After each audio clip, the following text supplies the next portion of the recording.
For those that are new, shadow work is a concept that comes from Carl Jung's work on psychology and the unconscious part of the human mind, the repressed subconscious. Jung's shadow consists of all those aspects of us that are repressed and pushed down. Now, since then, that popular and colloquial understanding has expanded a whole lot, and now when we say shadow work, it includes all kinds of negativity within us, especially past trauma, how to heal that trauma, and processing it in order to change our behavior. Very much a focus on changing a behavior and being better people and living a better life. That's shadow work. The significance of shadow work as a practice and topic is to become better people, healthier people, also more virtuous and more free. So it's a lot further than just self-improvement. Since Jung, there has been actually so much progress, so much philosophy, so much research and discovery concerning trauma, concerning psychology and human behavior, especially the relationship between moral philosophy and political and cultural phenomena. And that knowledge today, as of today, is essentially at a level where humanity has all the tools necessary to solve all of its problems and defeat our age-old adversaries and basically heal the world. But that knowledge has not been absorbed, it has not been integrated. So, in my estimation, Mark Passio happens to be the most effective and most accurate in the past 100 years up until today, right? So we're talking after Carl Jung, building on this knowledge. And I would contend that Michael Tsarion is right there with him. As far as the link between the unconscious and subconscious mind, and how it not only affects, but it causes the world that we live in as a collective, that's who has done it. It's Mark Passio, and that is why I'll offer my review and my reaction to the seminar he gave on November 22nd, the Shadow Work Seminar. And not just that, I'll present my own method of shadow work. I'll talk about it as well. And I'll also discuss Jeffrey Phillips' criticism of the Shadow Work Seminar and his own comments on shadow work, as well as discussing two more shadow work practices, one by a popular YouTube channel and one by my friend. So it's all in all, it's going to be a gigantic show that includes a lot of things. One that I hope goes well technically. I'm sorry for the audio issues last week. It happens to me sometimes. I got a new audio interface since then. I've tested it. If it glitches, I'm going to do it again because I want this to go well, and I want to put in that care to make my content look good because the topic deserves it. And also because it is 3 years of my show, This Week in Tyranny. It's December 14th. December 12th, 2022 was my first episode. So it's 3 years straight every week, and I wanted to challenge myself. So you're going to witness me get out of my comfort zone, which I've already done, in fact, mentioning Mark and Jeffrey in my intro because it's not really my style, right? So here we go. Let's get into the nitty-gritty. It's kind of a foundation before I even give this whole show. The foundation of my take on shadow work is the two pillars. I'm always thinking about these two sides of things, two sides of the coin. A peak and a valley, a left and right working together. These concepts and polarities constantly was informing the way I see the world. So with this, it's what I call dynamic equilibrium. It's not a static balance. I don't believe in working towards a static equilibrium that never changes. It's a shifting, flowing, and sometimes even violent and unpredictable force. A life itself, really. But nevertheless, one that has a harmony. It's not for chaos, but I weaponize the polarity I experience in my personal life. Because I am a bit of a mercurial guy, I experience pretty large swings in my moods and things like that. So I use that to fuel me, to keep myself moving towards my goals. Just because I'm pulled in opposite directions does not mean I have to live in contradiction. So I take that very seriously. But the point is, I see two pillars. I see two approaches to shadow work. There's the harsh one. It's really this way you're seeing it. The harsh one, the one on the left. And a lot of Mark Passio's seminar was on this pillar. Not all of it, but a lot of Mark Passio's stuff is severity. And then there's the soft one. Self-acceptance, healing all trauma, letting go of pain. That's absolutely a part of shadow work too. Just like there are two parents, there are two sources of shadow work. What shadow work essentially is, as an overall concept, it's supplemental parenting. It's self-parenting. It's like a self-parenting addendum. And when you look back and ask yourself why you are the way you are, which is what shadow work is, why you do what you do, you're actually engaging in a magical practice. It's not really normal. It is kind of magical. It doesn't have to be. So some people don't like the occult side of it. Some people do. But it is a magical practice. You're trying to teach yourself something that you yourself don't know yet. There's a result that you want, but you don't have the answers yet. But you're following a process to get those answers. Okay. And that's why there's an element of faith in shadow work, regardless of who's presenting it. It seems there's almost a there's definitely an intangible element, but almost a mystical element, and I call it magical, right? But the nuclear family, the two parents, that is the natural model for that. In nature, that's how we see it. But parents are who we look to for guidance before we make sense of our environment. So when we're completely in the dark about the world and don't have our legs under us, we look to the parents to provide us that care, the nourishment, and to open our mind, to broaden our horizons, to teach us new things, to open up new ways of seeing the world. And that's what you have with the parents. You have two complementary and opposite forces, positive and negative. The mother and the father, they take on these roles, they fulfill these roles. And that's not to say they're biologically determined to 100% adhere to them, right? Because nature is fluid and dynamic. What I mean by that is it doesn't mean that the dad is always going to be strict and harsh and disciplinarian, and then the mom is going to be welcoming and nourishing. But naturally, it is designed that way, not 100%, but like the yin yang, it is that way. For example, your feet, they're designed for walking and running. But if you had both arms amputated, nature adjusts. You adjust. It's very malleable, very versatile. So if you lost your arms, you could learn to play the piano with your feet and make a cup of tea and all this stuff, and people do that. So for those, ultimately it's irrelevant which is which, but it is relevant that there are these two pillars, and they have specific set qualities. Like in Freemasonry and Tarot and Kabbalah, you have the pillar of Boaz and the pillar of Jachin. It's the pillar of mercy and severity. Infinite, abundant nurturing is not enough to make us good people, and relentless, hardcore drive and pursuit and discipline is also not enough to make us good people. You need both in tandem. The way I see it, Mark Passio has taught this for a decade and a half and exemplified it. But there's no doubt that his shadow work seminar and his work for the past several years in general is heavily weighted towards severity. It's way over here on the left. And I think it's good. There's an enormous shortage of that in modern ethics and philosophy. I think there's a shortage of hardcore, non-apologetic, say it like it is, knowledge being put out there, information. There's more of it in politics these days, right? But in other ways. But as far as philosophy, there's a shortage of that. Philosophy has for a long time been very all-inclusive and malleable and gray area, not very hardcore. So Mark Passio's personal shadow work method is largely paternal in nature, which I think it's necessary, but it is, I'm admitting that. I would also like to make the observation that the world, boots on the ground today, is actually very harsh. Rhetoric in the world may be over here on this side, but the world itself is pretty harsh. If you don't pay your rent, you're going to get kicked out onto the street with no resources. People will walk right past you as you freeze to death. Yesterday it was right now it's 0 degrees. Wind chill is -10 where I am, and that's Fahrenheit, by the way. And when I was driving home, you see I'm walking past a guy that's standing on the street, and it's hard to be out there for 30 seconds to a minute, and he's out there. And this is, I'm not saying anybody's responsibility to feed him or house him, but people will drive right past him as he may have not survived last night. That's just the way it is, right?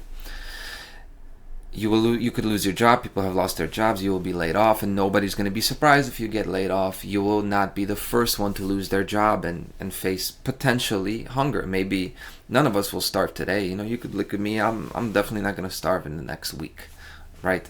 If my world collapsed around me, but eventually you will face hunger, and that's the world we live in. It's all relatively comfortable for the moment, but it's a house of cards. It could fall very quickly.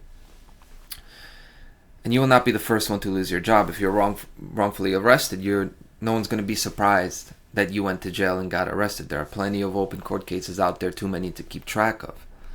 So the world is actually pretty harsh. It's very much on the left here. But when it comes to analyzing the world and rhetoric and presenting ideas and philosophy, for some reason, all of this welcoming is expected of you, to be so warm and agreeable. It's like if you oppose the tyranny of this world and you say you're an anarchist and you're in the natural law, then you're expected to accept anyone who agrees with you, accept all your critics, and not only take on the passengers that say they agree with you, but you're also supposed to share the steering wheel with them. You're supposed to give them your platform. Well, you certainly can't accuse Mark Passio of that these days, right? He's definitely not bought that. He's definitely not accepted those premises. And I personally love the no mercy approach to shadow work as well, because to me, the freedom movement's critical flaw, in my estimation, is the lack of consistency. It's also lack of talent, lack of professionalism, and also lack of an edge. Like those things. Too much intention, not enough action. We've already tried healing through healing, so let's try healing through action. And Mark presents the healing through action methodology. And when I say action, no, I'm not saying that armed rebellion is going to bring healing. I'm saying trackable progress, acquisition of skills, and working out your comfort zone, literally working it out, like going outside of your comfort zone to expand it. That's what's going to bring healing. So I'm going to review this shadow work seminar in detail, including the criticism. But before that, I want to address the other pillar of shadow work, this one, the motherly aspect, of course. And the vast majority of shadow work material, if you type it in or you look for it in the library, most of the stuff you're going to find today is that. It's the forgiving yourself. It's healing yourself, letting go of negativity, and being good enough, not needing to be anyone else other than who you are right now. That's where shadow work is generally at today. All of that, I don't throw it out. I think it has indispensable, valuable substance contained within it. However, it's dipped and soaked in a whole lot of New Age bullshit. It really is. No coincidence there that New Age bullshit presenter guy, Mark Passio, also makes the shadow work seminar that shows the other side a lot more. So, Mark very clearly states that he's, at the beginning, that he's presenting that other side of the coin of shadow work, that he's not presenting the New Age side. And at the same time, he's dispelling some myths and addressing the misleading shadow work material that has been presented. So my role in all of this today is to integrate the two pillars of shadow work. That's the name of the game for me. To the best of my ability, it's my goal as a philosopher to give you a spiritual suit of armor with no holes in it for you to choose your path, right? This is a bit of a difficult task for me because personally, I don't have that much experience with the softer side of shadow work. I also go for the hardcore pep talk, channeling anger and shame into rightful action, this drill sergeant type self-talk. I almost have to create an opposition in order for me to make progress. I'm very good when I can create an enemy to be able to fight, and then I get up for that battle. This is an example of one of the things I've discovered about myself through shadow work. I respond very well to crisis. I know how to mobilize in order to take on a threat, take on an enemy, to eliminate a threat. I do very well with that. What I don't do well with is peacetime. I don't do well in long periods of stability. If I have long periods of nothing going on, I become the instability. I'm very quick to break routines. It's funny, the guy who's done the show every week for the past 3 years, but it's true about me. And look, I say this relatively, right? Overall, I'm a stable individual. I'm definitely a dependable individual. But shadow work is not about comparing yourself to the average. It's about recognizing your true weaknesses. My true weaknesses, that's shadow work. It doesn't matter if I'm better at something than you or someone else. It's knowing what is actually inside me. And even if the whole world tells you you're fine there, if there's something within you telling you you're not fine, go for that. Let's go for that. That's what mine is. Okay, my weakness, but one of them. So, but there are a few things I want to say about the softer side, the mercy side. So the example, like if you're, no, before I give the example, the point is don't compare yourself to others. It's a very good general adage, I think. Don't compare yourself to others, because it's gonna break your heart every time. Like, and the example is if you're trying to be a better public speaker, if you're trying to get over your fear of being out there and putting yourself out there, you have something to say, but you get that stage fright, or so you should go after it. You should pursue improvement. You should improve, try to get better, try to get good, even better than someone who you think is a good natural public speaker, sure. But if you're going to compare yourself to them, you're always going to feel like that other person has something that you don't. Either they have an ease that it comes with, they have a certain, they just have that it factor, they have a charisma or a natural inclination to do something. Maybe you'll compare yourself to them and it'll be fine, but in general, just know that when you do that, you're probably going to get your heart broken, which is fine to put yourself out there, and if you're brave enough to do it, do it. But I think a lot of us get really broken and discouraged from comparing ourselves to others, and it makes us never want to put ourselves out there, because no matter what we do, we're never going to be like that guy or that girl over there. That's the mercy side. On the severity side, I do compare myself to others to push myself, in order to push myself, but I still try to keep in the back of my mind, hey, they're not like me, and I don't need to be like them. There's really no such thing as putting you and them on a scale and seeing who is more. There's no more. I am a completely unique being beyond this reductionism. You are a completely unique being past that comparison. So it may sound a little bit soft for my liking, a little bit new agey, but I 100% agree with that, and that is very comforting. The next thing that I think is very comforting, and this may be a controversial thing, but remember, you don't have to do anything. You don't even have to get out of your bed today. You have the freedom and the power to leave this world anytime you want. You could. I don't think you should, but you could. It's a bit of an edgy thing to say, but this is what my experiences have taught me over time, is that, oh yeah, all these expectations that things I thought I needed to do, throw them out. You don't need to do anything. You don't want to disappoint your family, you don't want to disappoint your loved ones, all these things, but at the end of the day, your estimation of yourself is most important. So this happened to me when I hit rock bottom in two really aspects of my life. There's a strange comfort to rock bottom, where you basically can't get any lower. Yeah, things could always get worse, but essentially when you get to that point where things cannot get any worse than this, there's kind of a comfort to it. And down there in that pitch black ocean floor, you find a desire to live. These are my personal insights. I don't know if I want to really expand on that now, but just briefly, I was depressed as a teenager, and then when I was in my early 20s, I was heavily addicted to selling drugs, but mostly to doing drugs, right? So I was definitely a drug addict, including alcohol, and then even before that, I was just like depressed, like I was diagnosed, and all that stuff. And I never had any of those, I didn't need to be medicated for it. I'm not saying, hey, I'm just saying I didn't. You could say that I was misdiagnosed. Well, when it comes to mental issues, the diagnosis, it's not like saying you have tuberculosis. They're really, you're naming syndromes.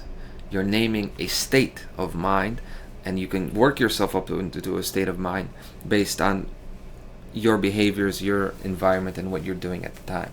So when I say you don't have to do anything, that was my medicine at the time, where nothing else would help me.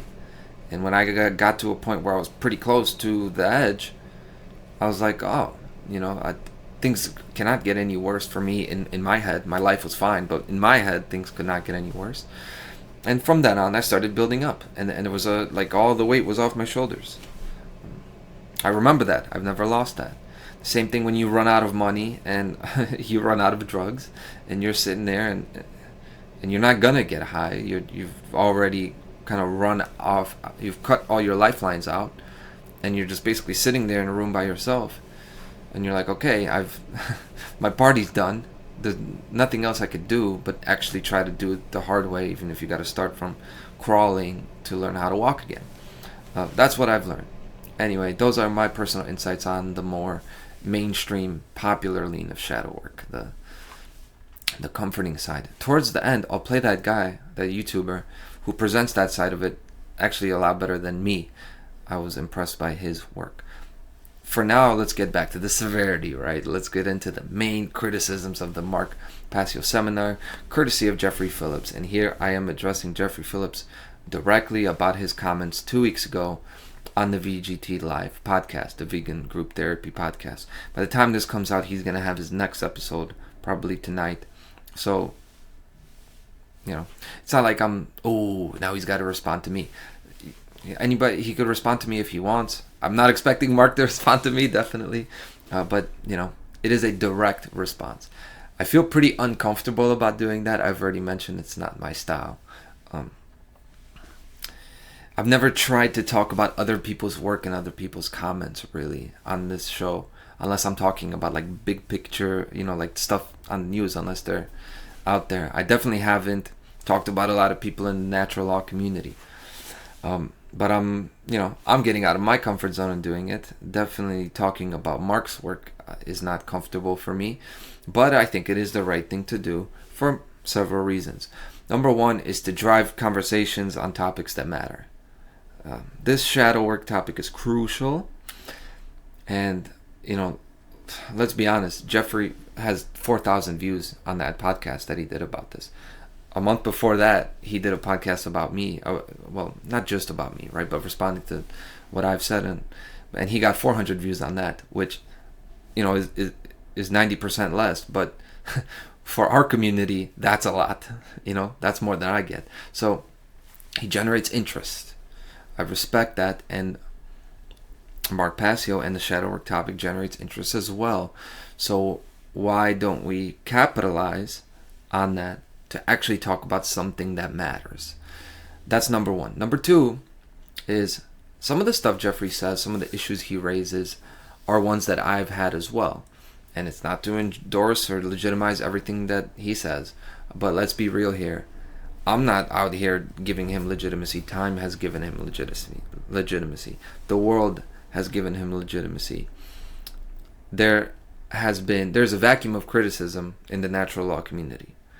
Or there has been before the Vegan Group Therapy podcast came around. We usually don't get criticized on the One Great Work Network, the natural law community. We usually get ignored. And if we do get ridiculed, out there in the world or whatever, or sometimes Mark's ideas someone will make a video about it that's more popular. It's a very brief ridicule, and then we get tuned out. So I'd rather be criticized to my face, because I'm pretty confident in my rebuttal. So it actually helps me to get some criticism, because I can respond, And that's not to say everyone has to embrace negativity. You don't have to turn the comments on. You don't have to go live with your critics and detractors, but it can be beneficial. It could damage your brand, but it could be beneficial. For me, I'm embracing it, no matter how anyone feels about it. And this is really a personal thing. This is me trying to... I'm not comparing myself to anyone. I'm trying to be a better me, and this is my way to do it. That's number two. Number three, Jeffrey Phillips actually addressed in that episode that I'm referring to. he's actually addressed a criticism that I've had of him. Like one of the main criticisms about Jeffrey Phillips is that he doesn't do work of his own. Oh, he just talks about other people's work. He just responds, reviews, he comments, he criticizes, and he doesn't actually do his own stuff. Well, he actually did do his own stuff. On this show, he presented a shadow work method of his own, which is an adaptation of the 12-step program. You know, whatever you feel about that, he did it, which I enjoyed. It was good, and it gave some insight into where he's coming from. So that's why I'm doing the same. I'm presenting my own method of shadow work as well as a few others, and I've kind of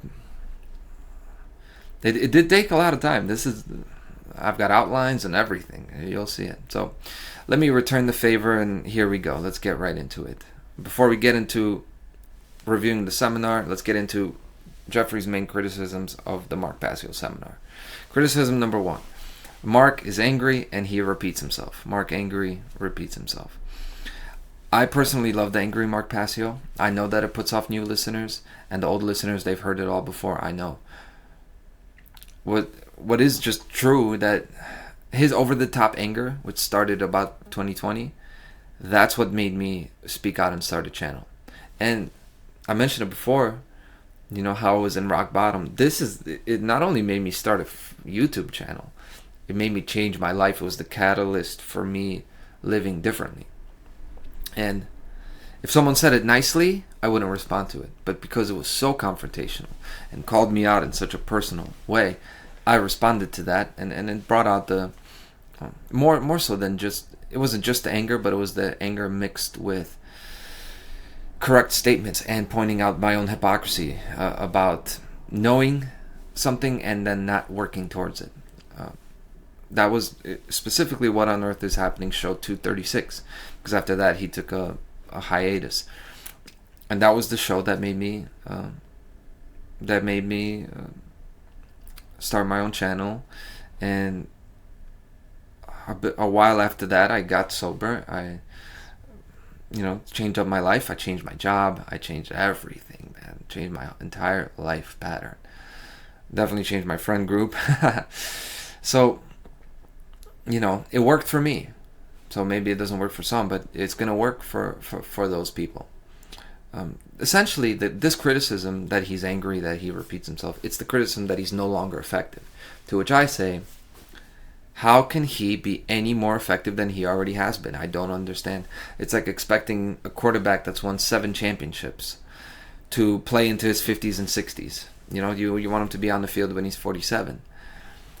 You wouldn't expect that with an athlete. It would be like saying, Thomas Paine's the last 2 essays, they weren't very good.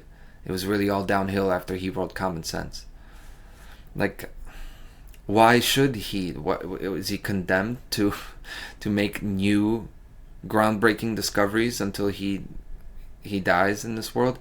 I'm glad he doesn't do the show every week and saturate the internet with his presence for free. Why would he do it? Why would he devalue it like that? Because I wish personally that What on Earth is Happening stopped at 236 and it never came back, because everything was said already, which Mark himself has said. If he would stay out there and keep putting out new and new stuff, people would take it for granted, and eventually everyone is going to lose their touch. Eventually everyone is going to lose their ability, lose their drive, lose that. It's just going to happen to everybody. That's human. That's natural.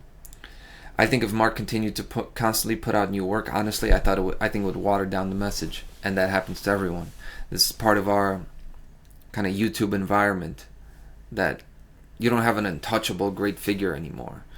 Everyone, all the great philosophers and researchers, they have their own YouTube channel, and sooner or later they're gonna make a video that doesn't hit. They're gonna speak about something, and you're gonna throw them into like a big cauldron, a big vat with everyone else, and it's gonna water down the message. That's my response to criticism number 1. Criticism number 2 is that this wasn't shadow work. This seminar wasn't shadow work. It was a recruitment to get people to join the great work. It was a how to motivate yourself to do the great work seminar. And essentially, this is the criticism, that this was false advertisement and that Mark just threw this shit together for money. Well, literally the last slide of his introduction section. Sorry that they're having a Santa. They're having a Christmas event. I really hope they're not going to keep honking that fucking horn, because I may have to stop the episode if that happens, because it was going to be over the top. So we'll see what happens.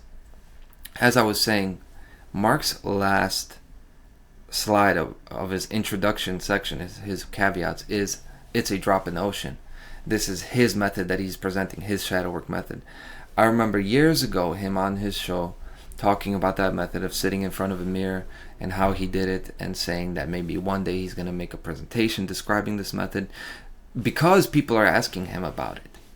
And that's what he did here. He just did what he said he was going to do. Shadow work, it's a very personal thing. By definition, it's personal. So I think the best thing you can do as a teacher is to present your form of shadow work. Not everything, not what you're expecting him to present. What you have personal experience with more than anyone else in the world. So he literally says this, it's my shadow work seminar, my method that worked for me. And then the last slide of his concept section is literally, you are the macrocosm of the microcosm. Meaning what? Meaning that healing yourself and healing the world need to go together.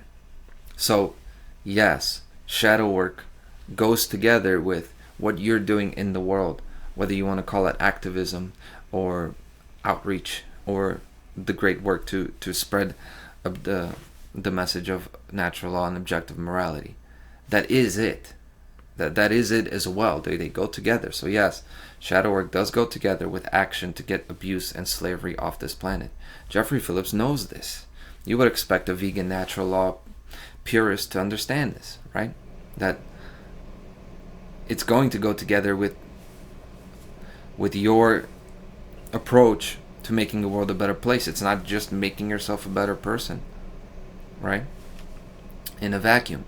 But make no mistake, I don't defend every move that the man makes, Mark Passio. So at the end of the day, I'll say this new Passio, right? New Passio versus old Passio. The new Passio's mood, condition, his style, his content, for all that, blame the people around him.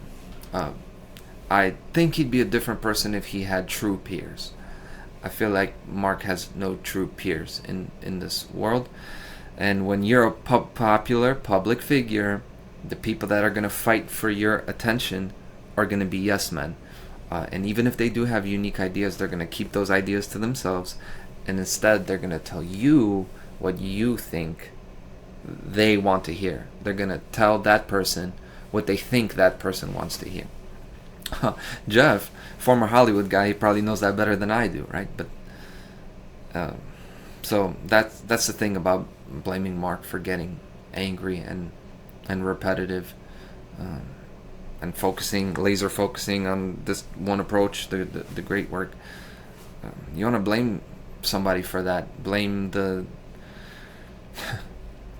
sensory deprivation like environment. There's definite competence and intelligence vacuum, I think, in the world in general. So it doesn't bother me, the criticism about anger and repeating himself and the choices Mark makes and how effective they are. That's fine. But it does bother me personally when crossing the line, Jeffrey Phillips talks about Mark's integrity, attacking Mark's integrity. It's crossing over from the stuff that I think is inbounds to stuff that's, okay, you could say it's inbounds, but it bothers me personally, right? Things like, he didn't do what he said he was going to do, which is what Jeffrey said, that this was a bait and switch, that we were promised new information and instead we got regurgitated, repeated information. Things like that he's watering down the content for money, that this was false advertising. These are straight up false. These criticisms are not in touch with reality. They're just not true. So I see three possibilities for why Jeffrey Phillips says this, why he does a majority of fair criticism, like say 80%, and then 20% he's going to cross the line, and he's going to go into claims about character and ethical corruption that are just not there. They're just not there. Possibility one, which you could never rule out, is that the guy's a liar and he's just saying things for his own agenda. And hey, I've been fooled before, so I'm not going to rule it out. But I really, really, really, really don't think that's the case. Number one, I just have to put it out there. Number two, possibility that he's making errors in evaluations of people's behaviors because he's dumb. And I don't think that's that one either, because he has a sharp mind. He does. So I'm going to go with option three, which is that Jeffrey's criticism of Mark's ethical makeup and Mark's consistency with his principles, it reflects disappointment, disillusionment, it reflects frustration. And somewhere in there is a sense of injustice. That is an injustice, that these people are accepted by Mark and these people aren't. So I'm going to chalk it up to that one. It's the classic, letting your emotions drive you to reach conclusions that are out of touch with reality. And hey, I'm an emotional guy too. A month ago I did a show on armed rebellion. But Jeffrey's criticism of me about armed rebellion I thought was fair. It was fair. He didn't present me to his audience as someone who has bad intentions, someone who's trying to mislead, or someone who's not genuine. With what he says about Mark is more than that. And I think that's due to years of history, the One Great Word Network and who's on it, the platform that Mark has and what he could be doing with it. And essentially it comes down to personal affiliation choices and these decisions. And decisions on what topics he chooses to focus on versus what is left in the background. That's how I account for these logical inconsistencies. But it's partially speculation, but I'll say it. But now, let me review the seminar and back all this stuff up. Okay, I've said a lot. Let's back it up. I'll show and prove that this was a great project, the Shadowwork seminar, and it was not a letdown in quality. It was not a drop in quality. And I'll do that not by just talking into a camera. I'll do that by showing you the outline. I made an outline. See, part of this is I want to show you guys like a really important practice, just to, if you care about ideas in general, if you want to talk to people, make fucking outlines. You don't have to, but this is, if you really want to talk about something, it helps to break it down. And by the way, this outline, none of this comes from my head, other than the comments in red, which are my personal comments. This is how I do things. All I did is I wrote down the title of every single slide. I broke down this was a slide, this was a slide here, and then this was a slide, and I had it all in a row, and then I went over it, and then I just clicked the tab button, which gives you a new list, and you have A section, B section, and I myself have said, okay, this is a sub grouping of this bigger point that he's making here. When you're reading a book or listening to a video or a podcast, if you don't go back to it, if you don't do anything else with it, you may learn it properly, you may assimilate it, but it's definitely, you're getting the full squeeze. You want the juice to be worth the squeeze. You're getting the full juice out of it. If you go over it, actually put it out there and see what you're looking at. And when I outlined this, I said, really well done, and it makes really important points. So we're gonna see. Is it just regurgitated information? Is it just review and it's false advertising? And he didn't actually give a shadow work method. So let's review it now. Number one, of course, is introduction and warnings, aka the caveats, right? Sometimes it seems like almost a quarter of the presentations are the caveats, and after hearing it for so many times, I essentially have fun with it because I already know. I've been through Mark's work. I know what he's gonna say.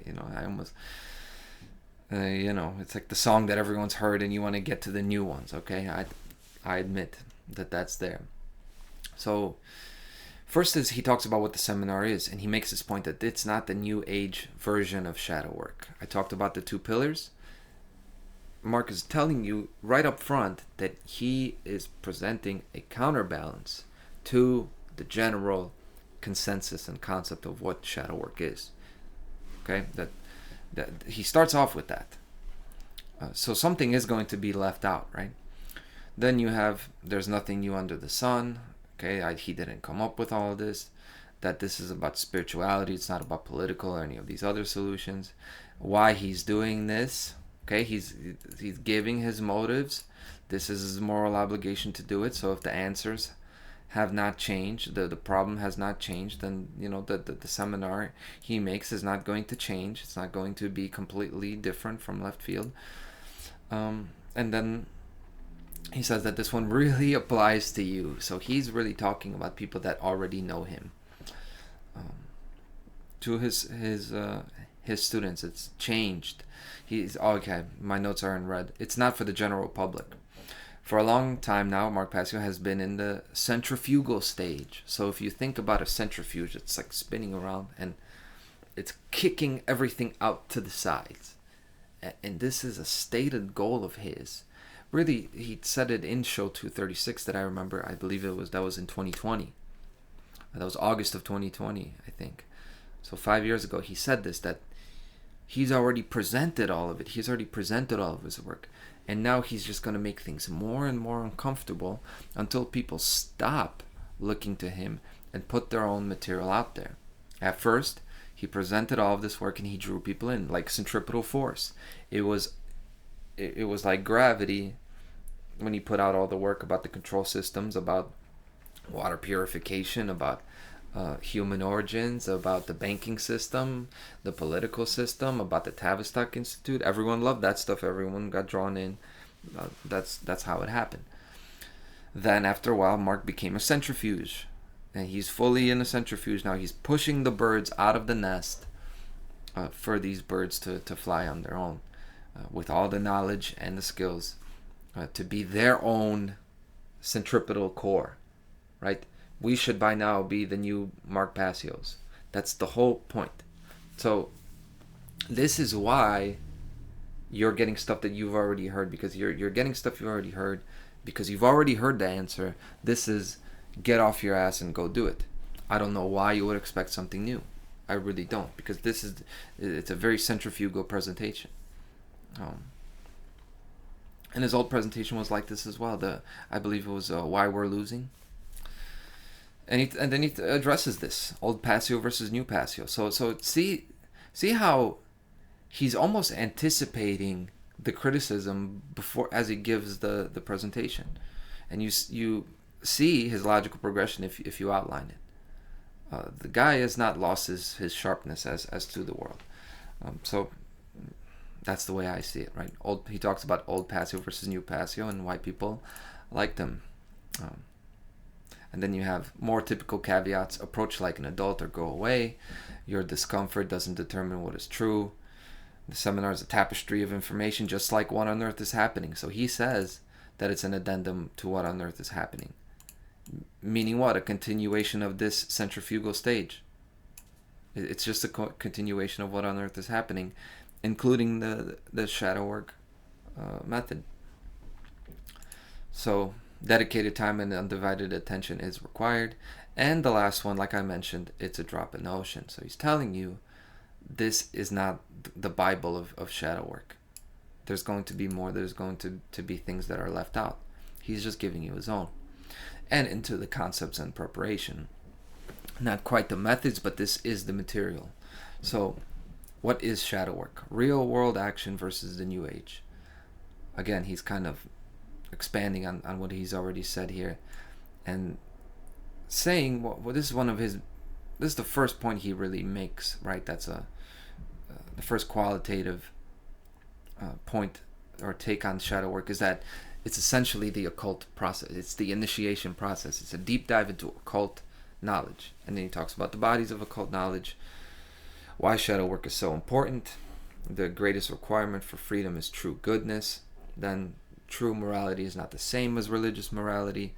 and that not doing shadow work is like moving furniture on a sinking ship. So of course, his experience around people who are occultists is that they're competent people. They get shit done because they analyze the unseen. They leave no stone unturned when it comes to themselves and their life, and that's why they get shit done. So this is why he begins with the 5 steps of occult initiation. This could have been the entire presentation, because I really think these 5 steps, they really encompass, like, most of shadow work is there. This is the shadow work method. He's already done it, and it's actually done way before. Stop lying, especially to yourself. Step 1. Stop dreaming. So stop being in cognitive dissonance. They really seem like one thing. 3 is learn how to think. Right. So you question your own thinking processes, and that's through the trivium. Okay. Then this living in the present moment is really the crux. Is really to not zone out. Don't multitask. Do these things every day to get better. Don't be a passenger in your own life. Take control of your life, and activate the physical body, which that in itself is kind of the crux of it.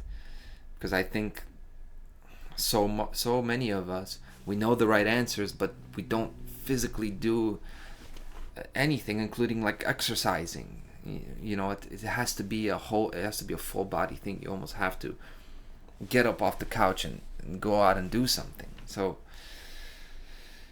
I gave my kind of paraphrasings of these 4 steps. 1, get real, stop lying.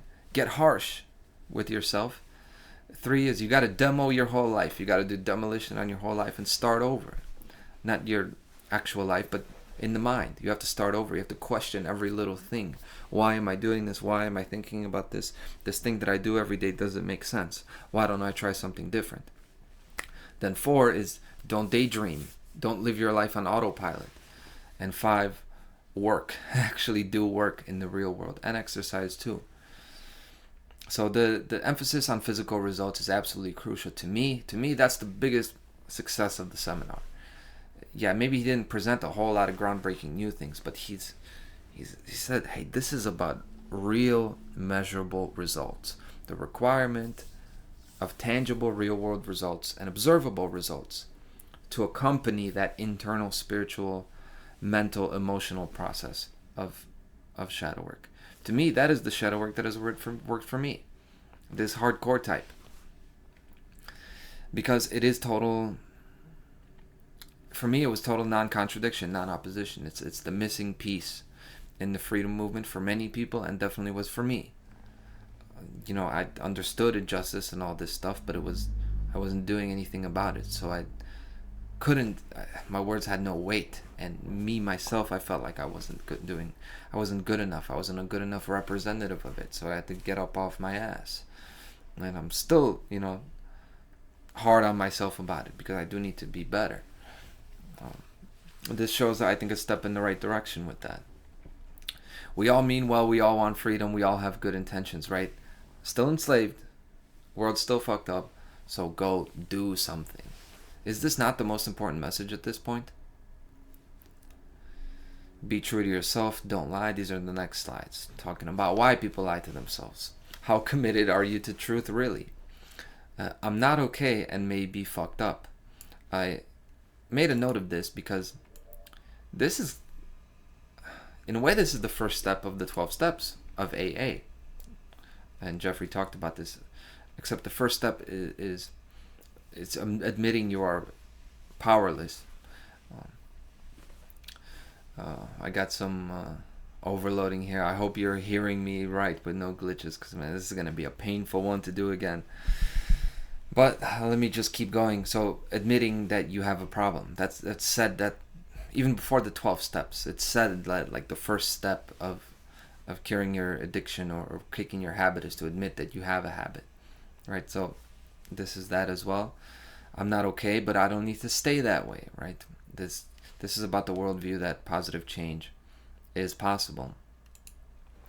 Comfort and pleasure versus learning and growing. I underlined this because this is also a main underlying thing with shadow work. Is just that You have to get comfortable with being uncomfortable, otherwise you're gonna be a slob. You're never gonna do anything impressive.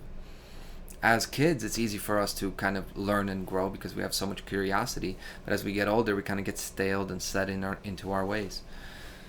And we go out seeking for more comfort and pleasure, and I think this is what people do, and this is why almost, I don't want to say almost nobody, but definitely the people around me, after their 9 to 5, after their job, they don't go out to do something that is like something that is not just immediate enjoyment and relaxation. Most people just go with immediate relaxation, right? Or they raise their kids and that's it. Positive change is not automatic. It has specific real world requirements, so he talks about it. It requires personal responsibility, it requires hard work, it requires sacrifice. Okay, so he's getting into the left-handed side over the right-handed side. That it is about severity to take yourself to where you want to be, and not just comfort and pleasure. It's not really left brain versus right brain, not really, but that imagery of the severity versus mercy is absolutely there. Look, if we were just like workaholics and we were just like living life like a sweatshop, then the shadow work seminar would be on the other side. It would be on the other hand, to develop more compassion, which you could say we need to do as well. We definitely need a lot more action and consistency. Definitely to keep pace with the world, because the natural law community is kind of pathetic when it comes to reach, when it comes to respectability in debates, and kind of how the world treats them. So, back to the outline. Most people don't want truth, healing, and freedom. Growth can feel like death. A little learning is a dangerous thing. Human nature, 99% have it wrong. So he goes into this idea of human nature, that you are what you are, and you're not going to really be able to change. All these things that keep you from learning and growing, he's talking about, right? He's talking about programmability versus determinism. Understanding the worldview schism, he goes into determinism versus randomness. Then, of course, the other part, which is free will to change our programming, absolutely exists. The next idea is to never normalize pathology. This is kind of new. This is a new emphasis of Mark, is that he's highly emphasizing health and just being a healthy human being. What do I mean? Not in the sense that you're exercising and eating well. This is just about that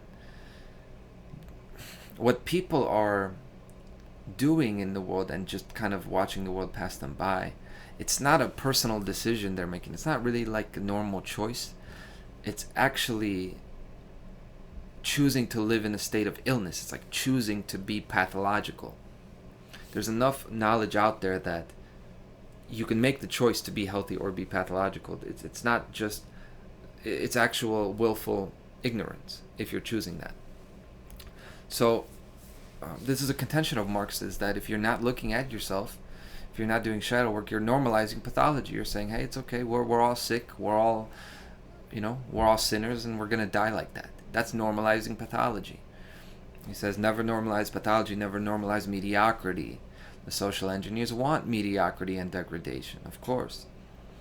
Next, shadow work requires situational awareness. This is that present moment, right? So he's like going through the 5 steps of occult initiation again.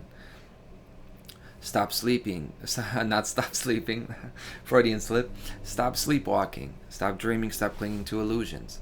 You got to put skin in the game. Self-improvement often means you're outgrowing your peer group. And he talks about parents and teachers, that parents have taught us to completely miss the target. So part of this is to stop making excuses for bad parenting and bad peer advice.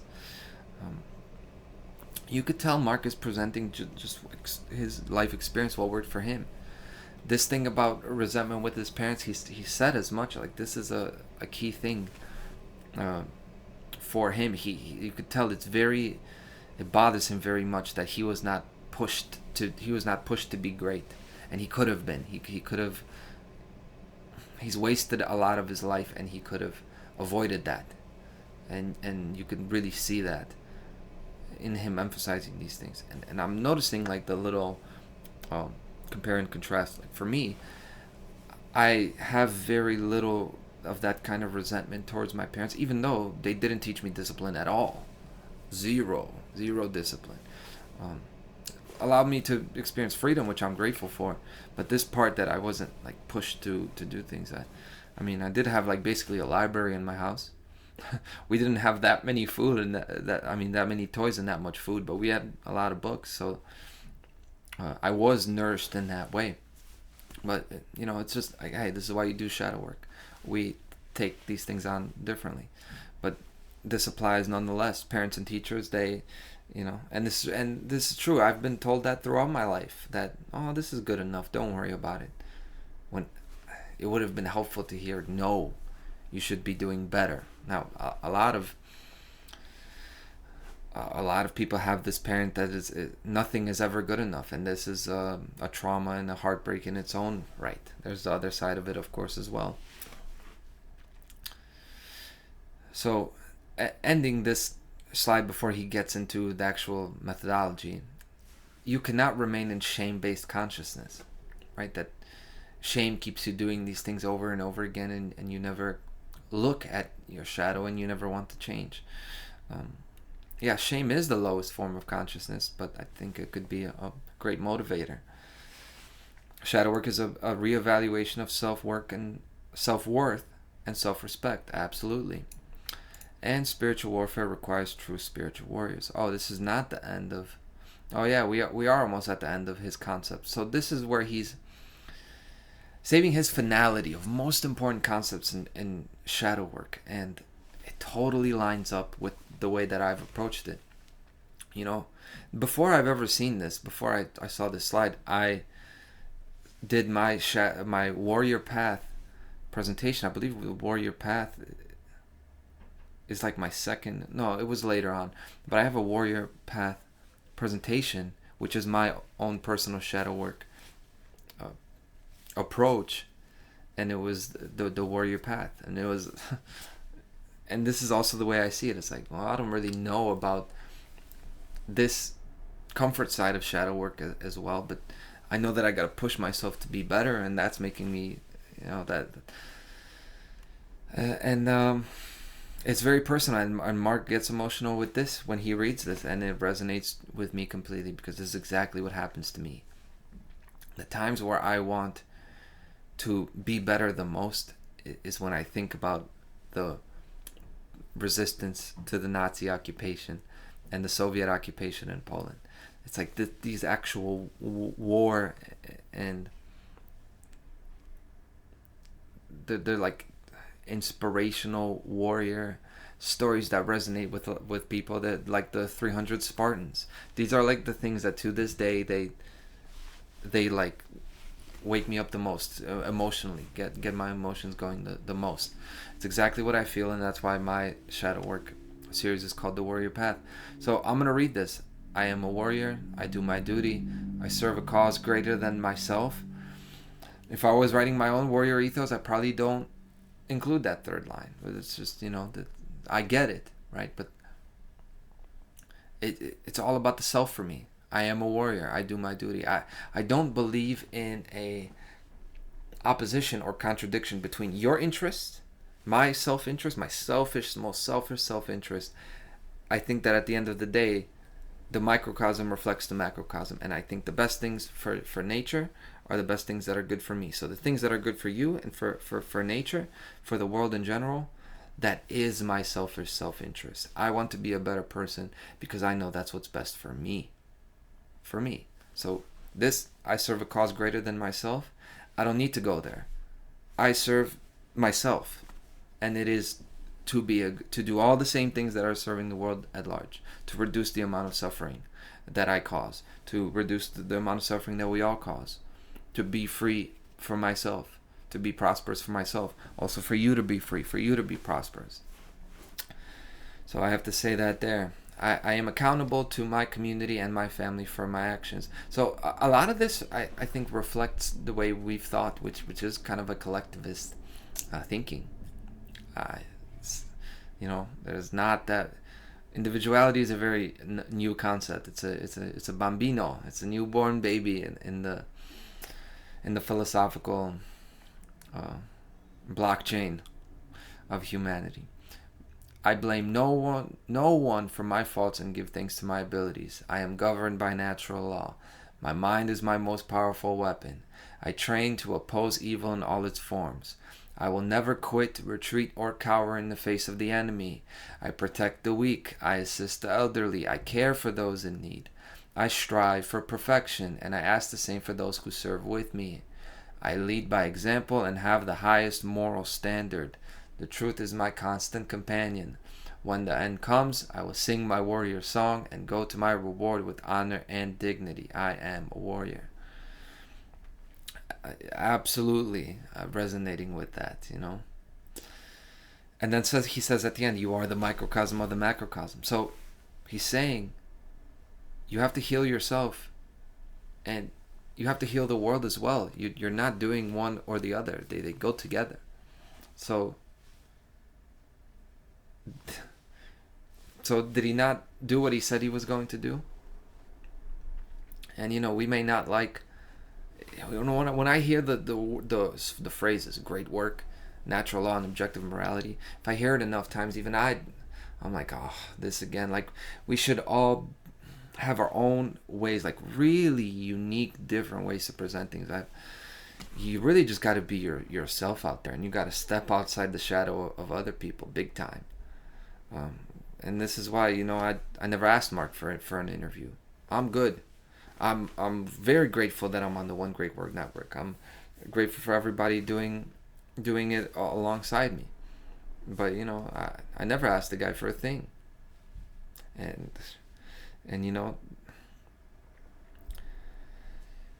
I think we're lacking really to. This is another thing. I don't know if I've ever said this on my show. Oh no, I have.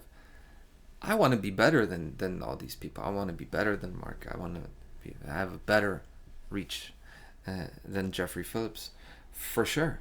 I think that I am a valuable being with my own stuff to say, and at the end of the day, I want to look in the mirror and be able to say that I'm the best. And this pushes me to be a better person. That's for me. Okay, so I have a whole warrior path thing, and you know what? Jeffrey Phillips, since I mentioned him, he kind of cringes and makes fun of this warrior thing. So none of these people are real warriors. They wouldn't lift a finger to to really stand up to tyranny. Well, it's definitely not true of me. And as far as an actual war, this is an actual war. So I look back at those movies and stories of the Nazi occupation and the Soviet occupation, and actual genocide and abuse was happening in the streets, and that was real war. That was a real war, and you had to try to live, and you had to try to battle back against people who they were slaughtering people. They were just straight up doing evil, so they needed to go, and that was a war. Today we don't have a physical counterpart of that, but is the abuse not happening today? Is the same thing not happening today? That if we let it go and let this tyranny go unopposed, you're going to skip the Nazi stage, and you're going straight to the extermination in a way that you're not even going to see your oppressor. That's where we're going, and so this is a war. It's not hyperbole to say that I'm a warrior, because I am. I'm just waiting. I'm waiting for the physical part to kick in. I did my armed rebellion video, but it doesn't mean that I think armed rebellion is the right thing to do right now. That's why I'm not doing it. If I thought it was the right thing to do, I'd do it. So I'm not over here calling for violence. I'm doing the shit that is the real solution on an everyday basis. I'm doing it, and I'm not kicking ass every day. I have setbacks, and I have long periods of stagnation, but I come out of it. So you could track my progress over time, and I'm actually doing this. So here it is. I am a warrior, and nobody's in a position to tell me that I'm not. You know? So, there you go. Now, step 3, methods and practice of shadow work. First slide, shadow work, an integral approach. So he's telling you again, he's presenting his personal approach, not those of others, and it is one that integrates a lot of other stuff. So you're going to start from exactly where you're at. No spiritual bypassing. Learn to quiet the mind. Then you got to be comfortable with being all alone in your mind. You got to shut the fuck up and listen. You have to tile the lodge, which means like a security guard at a Masonic lodge that is guarding people from disrupting the ritual. You're going to have to guard your mind against intrusive thoughts, okay? Competing thoughts that are trying to take you off your path. You're going to address the programmable state.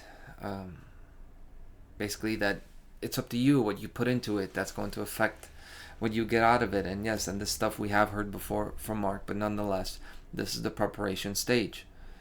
And I've learned from in how to become the true media, which I'd learned a lot in that course. There are these things that the 10 steps, it's like the 10 commandments. He repeats them every time, you know. Stop and listen. You know, don't look for shortcuts. But when you look at the way people are, do you not need to repeat things to them? You do need to repeat things to people, very unfortunately. And you know, and maybe if Mark never did it this way, that he was so meticulous, maybe he never would have gotten the platform that he got in the end. He's overly meticulous, painfully meticulous. But it worked. And it continues to work. Because, you know, when you got a group of students where you've got adepts mixed in with the most basic beginners, you got to teach them the basics still. And even for adepts, going over the basics is not really hurting, right? So I'm like, what the fuck are you complaining about? Seriously. You got to address trauma. You got to address inadequacy.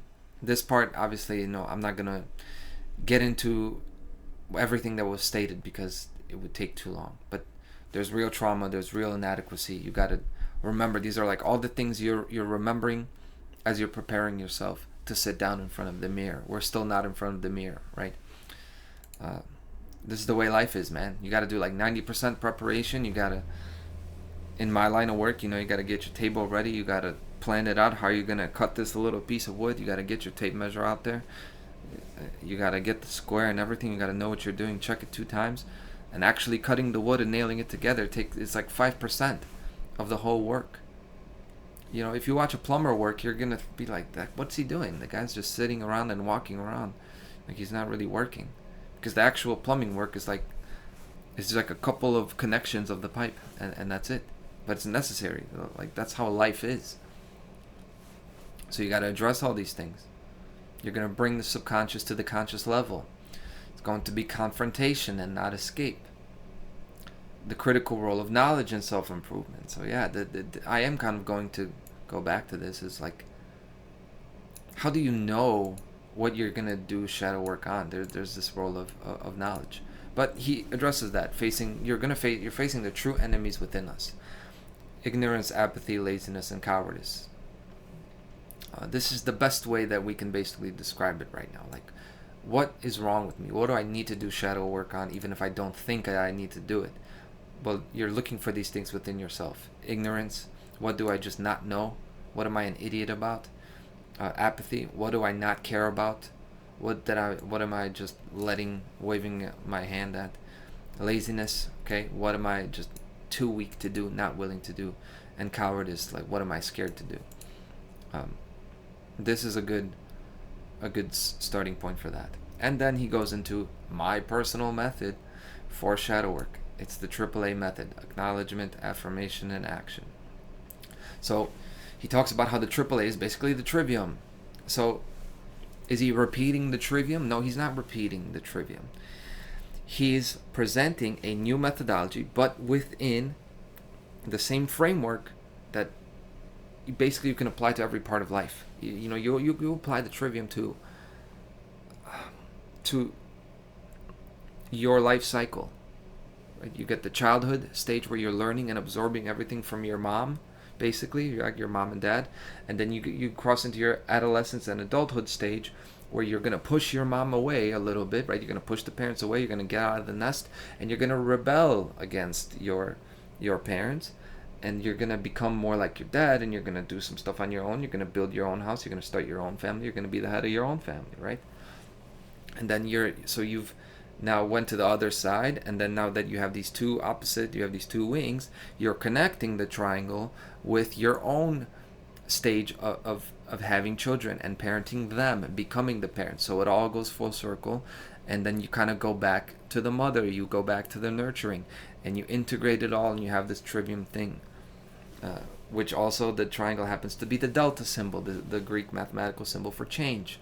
So is Mark repeating himself because he's framing shadow work in the context of the trivium? No, this is the new shit. But there are going to be old frameworks and processes for new things, things that are consistent through life, like it is in nature. Everything follows kind of the same kind of patterns, the same cycles. You're seeing sacred geometry in all of organic matter in life, right? You're going to see the way that we treat animals. It's going to reflect in the way we treat each other and the kind of political systems that we live within. This is integration, microcosm and macrocosm. Okay, that these two pillars, they work in tandem. So he talks about this AAA method and then preparing your physical environment. And this is one thing that I really appreciated about the How to Become the True Media seminar, and what I learned the most, more than even the technical things. Sorry for the dog barking. Hey, I mentioned animals, and shout out to all the animals out there. You can't help it. The Santa honking his horn pisses me off a little bit, I'm not gonna lie. So I'm glad they're not going at it yet. I'm hoping I'll finish it, but I still got plenty to go. So preparing your physical environment. Before I took Mark's class, I would do my work on my couch, and I would kind of relax, and my room would be a mess. My life would be kind of a mess. I don't take my car to the car wash all that often because I'm like, it's a car. It's supposed to get me from one place to the next. My clothes are not always neatly folded. Like this is... but I've learned the value of preparing your physical environment. And I've done a lot of that organization since then. I've learned that from that class.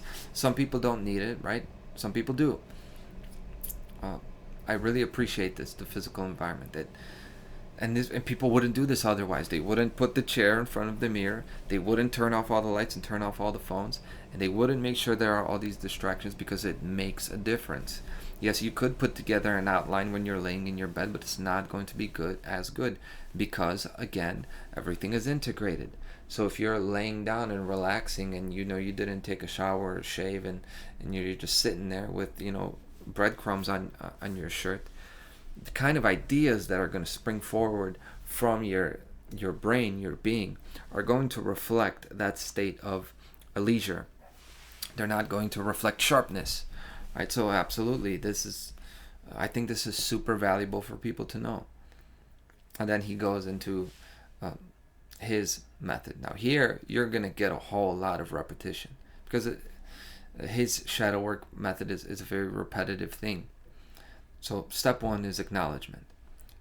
Acknowledgement, as it should be the first step. It is true that that is the way you acknowledge things. And you make zero excuses for why. You just say, I am like this. This is true about me, that I'm like this. And the acknowledgement starts with questions. So first you're going to ask yourself questions before acknowledgement. Is, why am I blank? All the things that are bothering you at the time, you're going to ask that question to yourself in the mirror. Why am I like this? And you've got all the questions. He's got a specific set of questions. These are personal to him. Yes, they are his shadow work. But I think that the part of this is you could ask yourself these questions in general, right? So this is somewhere in between his own personal method and his own experience, and then just a good start to shadow work to begin with. But I have to kind of admit that this is this doesn't mean that this is all that shadow work is. It doesn't mean that if you do this, you've done your shadow work that you need to do the most. So, and he said as much, that it's his own personal method, it's a drop in the ocean. So basically, when Mark Passio was experiencing depression and feeling like he's wasted his life being in Satanism and being involved with people who are destroying the world, this is what he did. Sat in front of the mirror and asked, has my worldview been poisoned by those I naively trusted? Have I acted on bad advice from those I naively trusted? Have I remained ignorant of matters of importance? Do I have enough information for true understanding? Do I care enough?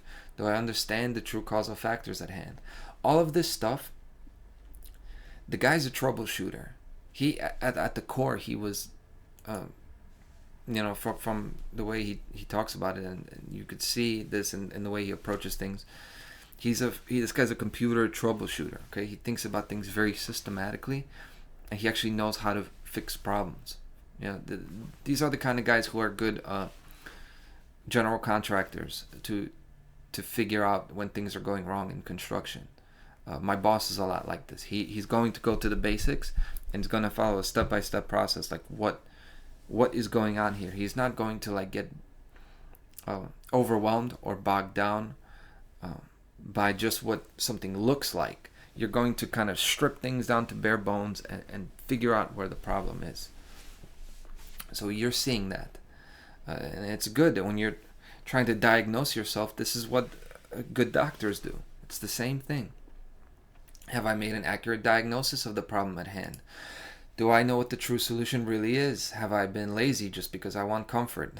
This is my favorite. It should be in red. These are my comments. Yeah, a lot of the time this applies to me. Do I have the willpower to begin to change? Do I have the courage to do what I know is right? Have I attempted to abdicate my personal responsibility? Have I taken right and effective action? Am I engaged in right livelihood? Have I followed orders that I should not have?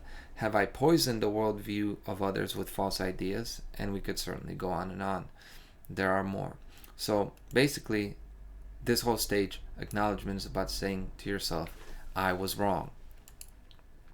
Then after you say I was wrong, you go to affirmation, which is I will. You're putting yourself in the future, kind of, where you're going to solve these things. You're going to fix these things. It's true that these things are the problem. I will solve these problems. And he has a slide about understanding what truly effective affirmations are. So what does it mean to actually do this? They have to just be solid and firm. It's not about the details or the process of how you're going to do it. It's just manifestation and affirmation, right? I am going to do this. So you affirm to heal your worldview, affirm to stop putting others on the pedestal, affirm to become holistically intelligent. All these things that it's the same 15 questions, right? Outline helps with this. You can see the structure, right? Maybe if you were just watching this, you're like, oh, he's talking about this stuff again and again. Well, there's a reason why he's talking about it again. Because he's talking about applying the same 3 points to a dynamic process, right? You're going to have similar landmarks as you're going through the same process to take you to a finish line. Holistically intelligent. He at the same time as he's doing a whole lot of pillar of severity stuff, this is both wings. I think that it's not an imbalanced presentation. It definitely has one side featured more strongly than the second. Now, step 3 is taking real world action. So again, you're going to take all of these things and you're going to have a plan of action to actually do these things and follow your affirmations. So self-actualization is the long-term goal. Knowledge is useless without action. Action always trumps good intention. I really like this point. I agree with this point. A little bit of action is always better than a big, great intention. And effective action requires development of discipline. There are absolutely no shortcuts. There are no cheat codes. Engaging true present moment awareness.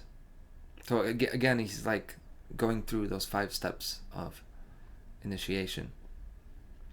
In a way, this present moment awareness is really important. He talks about the principle of non-distractibility. I've talked about this recently about multitasking, and that multitasking doesn't really exist. And he ends up saying the same thing. I'm thinking like, man, people are gonna think that I took this from him. I didn't. But multitasking is not really. You can't really split your attention between two equal tasks. The only way you can multitask is if you put one in the background and go do things through muscle memory. So it's good to practice things and develop muscle memory. Right, this is how the fighters are able to move and process information, because this is already on autopilot. So life is actually slowing down for them because they're not distracted. They're very much absorbing all of the information. They have an empty glass to fill. So then there's not a lot of interruption going on. True present moment awareness. Then he talks about elements of a strong and effective plan of action, which is, it has to be simple, it has to be well defined, and it has to be measurable.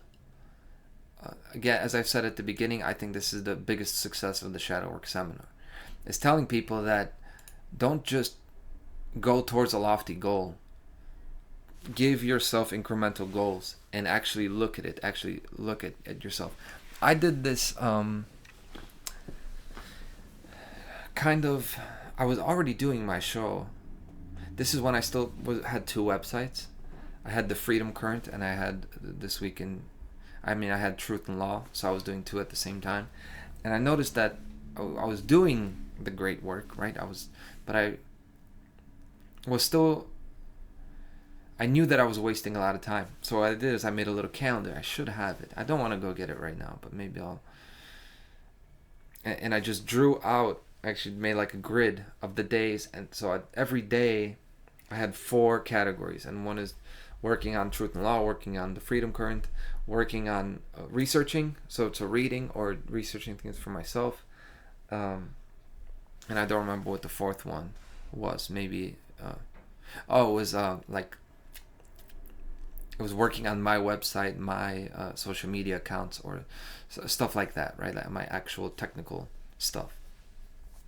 And I would make a check mark when I did one of those things that day. And I would put it up on my wall or, on my desk, so that every day I would see it. Like, okay, today that's how much was done that day. Those are the things that have been done that day. And over that month, I started putting a lot of those check marks on there and seeing how many of them, just seeing it, that is like the mirror, right? That is what made me push myself more and get better at this. It's just like, just take it out from the shadowy, dark place in your mind where there's a lot of places to hide. There's a lot to hide when you don't put the tape measure to something. Put the tape measure to yourself. Put the mirror to yourself. Actually look at what you're doing. And then you're going to want to do better. So that worked for me. Now I don't have. I've only did 2 calendars. By the second one, I didn't need to do it because I'm already doing it every day. So I'm good. Actually, the calendar would have been useful the past 3 months maybe. But so yeah, that is the importance of being consistent to your shadow work methods, because as it goes with people when they stop drinking or stop doing drugs, you're going to go through your detox and you're going to be like, all right, now I'm on my feet, I'm doing good. And then you go back and just like you go back to your normal life. And when things settle down and you're feeling better about yourself, that's when you start drinking again. And that always happens. So it is important to stay consistent. Yeah. So you've got an action plan to heal your worldview, increase holistic intelligence, all of the things that he already listed, right? Those 15 questions. I expanded on this one, the 4th one, because I thought it was very interesting. He says, an action plan to give birth to true care within. I think it's interesting because birth, he's talking about kind of the right-handed side. He's talking about the mercy side, to care about these things, not to just want to defeat tyranny, but this is about compassion. And the 3 ways that he with all these, the action plans, he has his personal things, ways that he would approach this, right? You're going to listen to these podcasts, you're going to do this, do that, which is what you should do if you want to do Mark Passio's AAA method. His action plan to give birth to true care within: contemplate those who fought and died. There's a misspelling here. Oh well. You know. Contemplate those who died and fought and died in the American Revolution. He's talking about the things that resonate with him the most, and with me, I'd put on those old Nazi movies, man, and it does it every time, man. I get emotional every time. And then second, imagine the suffering of trafficked and tortured children all over this planet. I think people don't do this enough. I think you've seen me. If you watch my stuff, you've seen how I stress this so much because I just can't believe that it's going on. Like, and it's going on all over the place. It's like there's abuse going on in my neighborhood. I just can't believe it. This is the kind of stuff that makes me.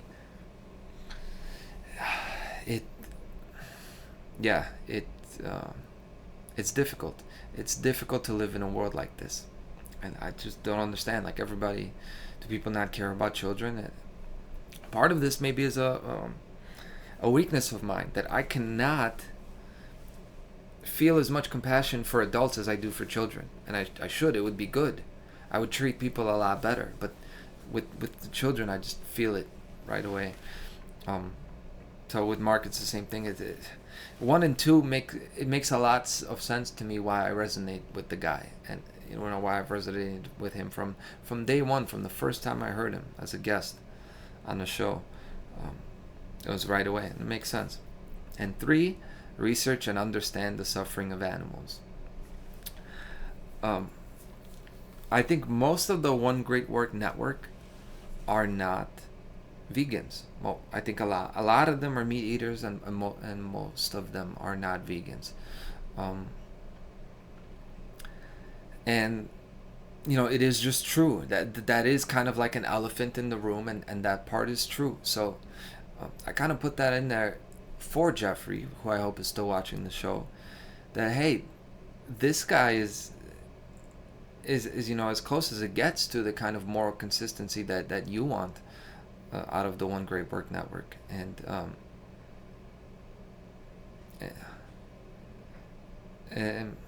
you know, this is not the enemy.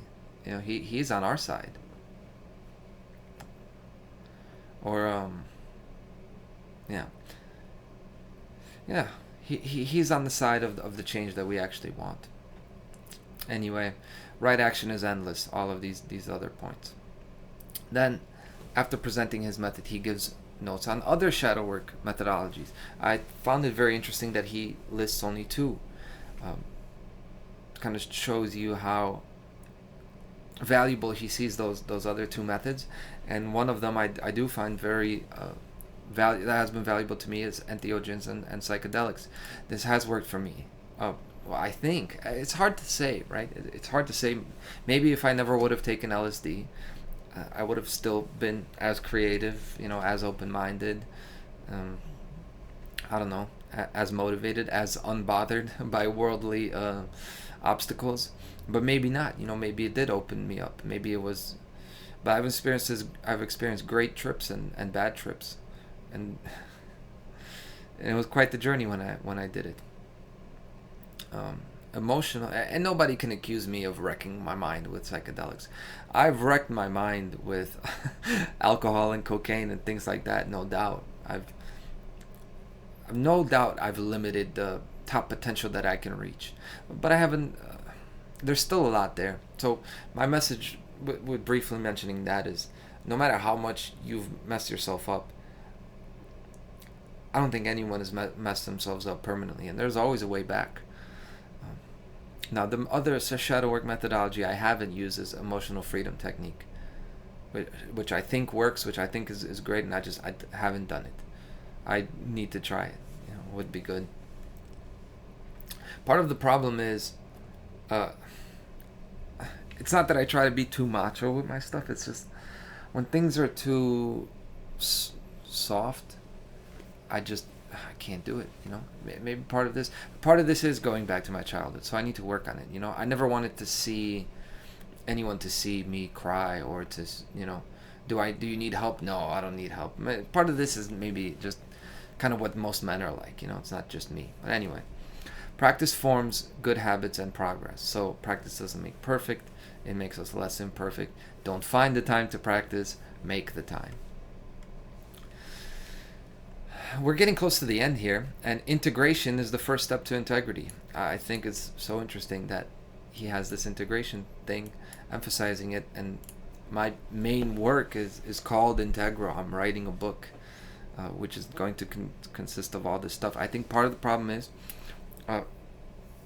no, we haven't broadened the horizons of natural law. Like, there's still things about natural law that are undiscovered, right? Like, we get the general idea, but there's more to be said. Like, there's a room for more Mark Passios, more natural law philosophers, and to really get into a lot of these questions. At the present day and in the future, those questions, there are going to be more of them, right? It's just the nature of things.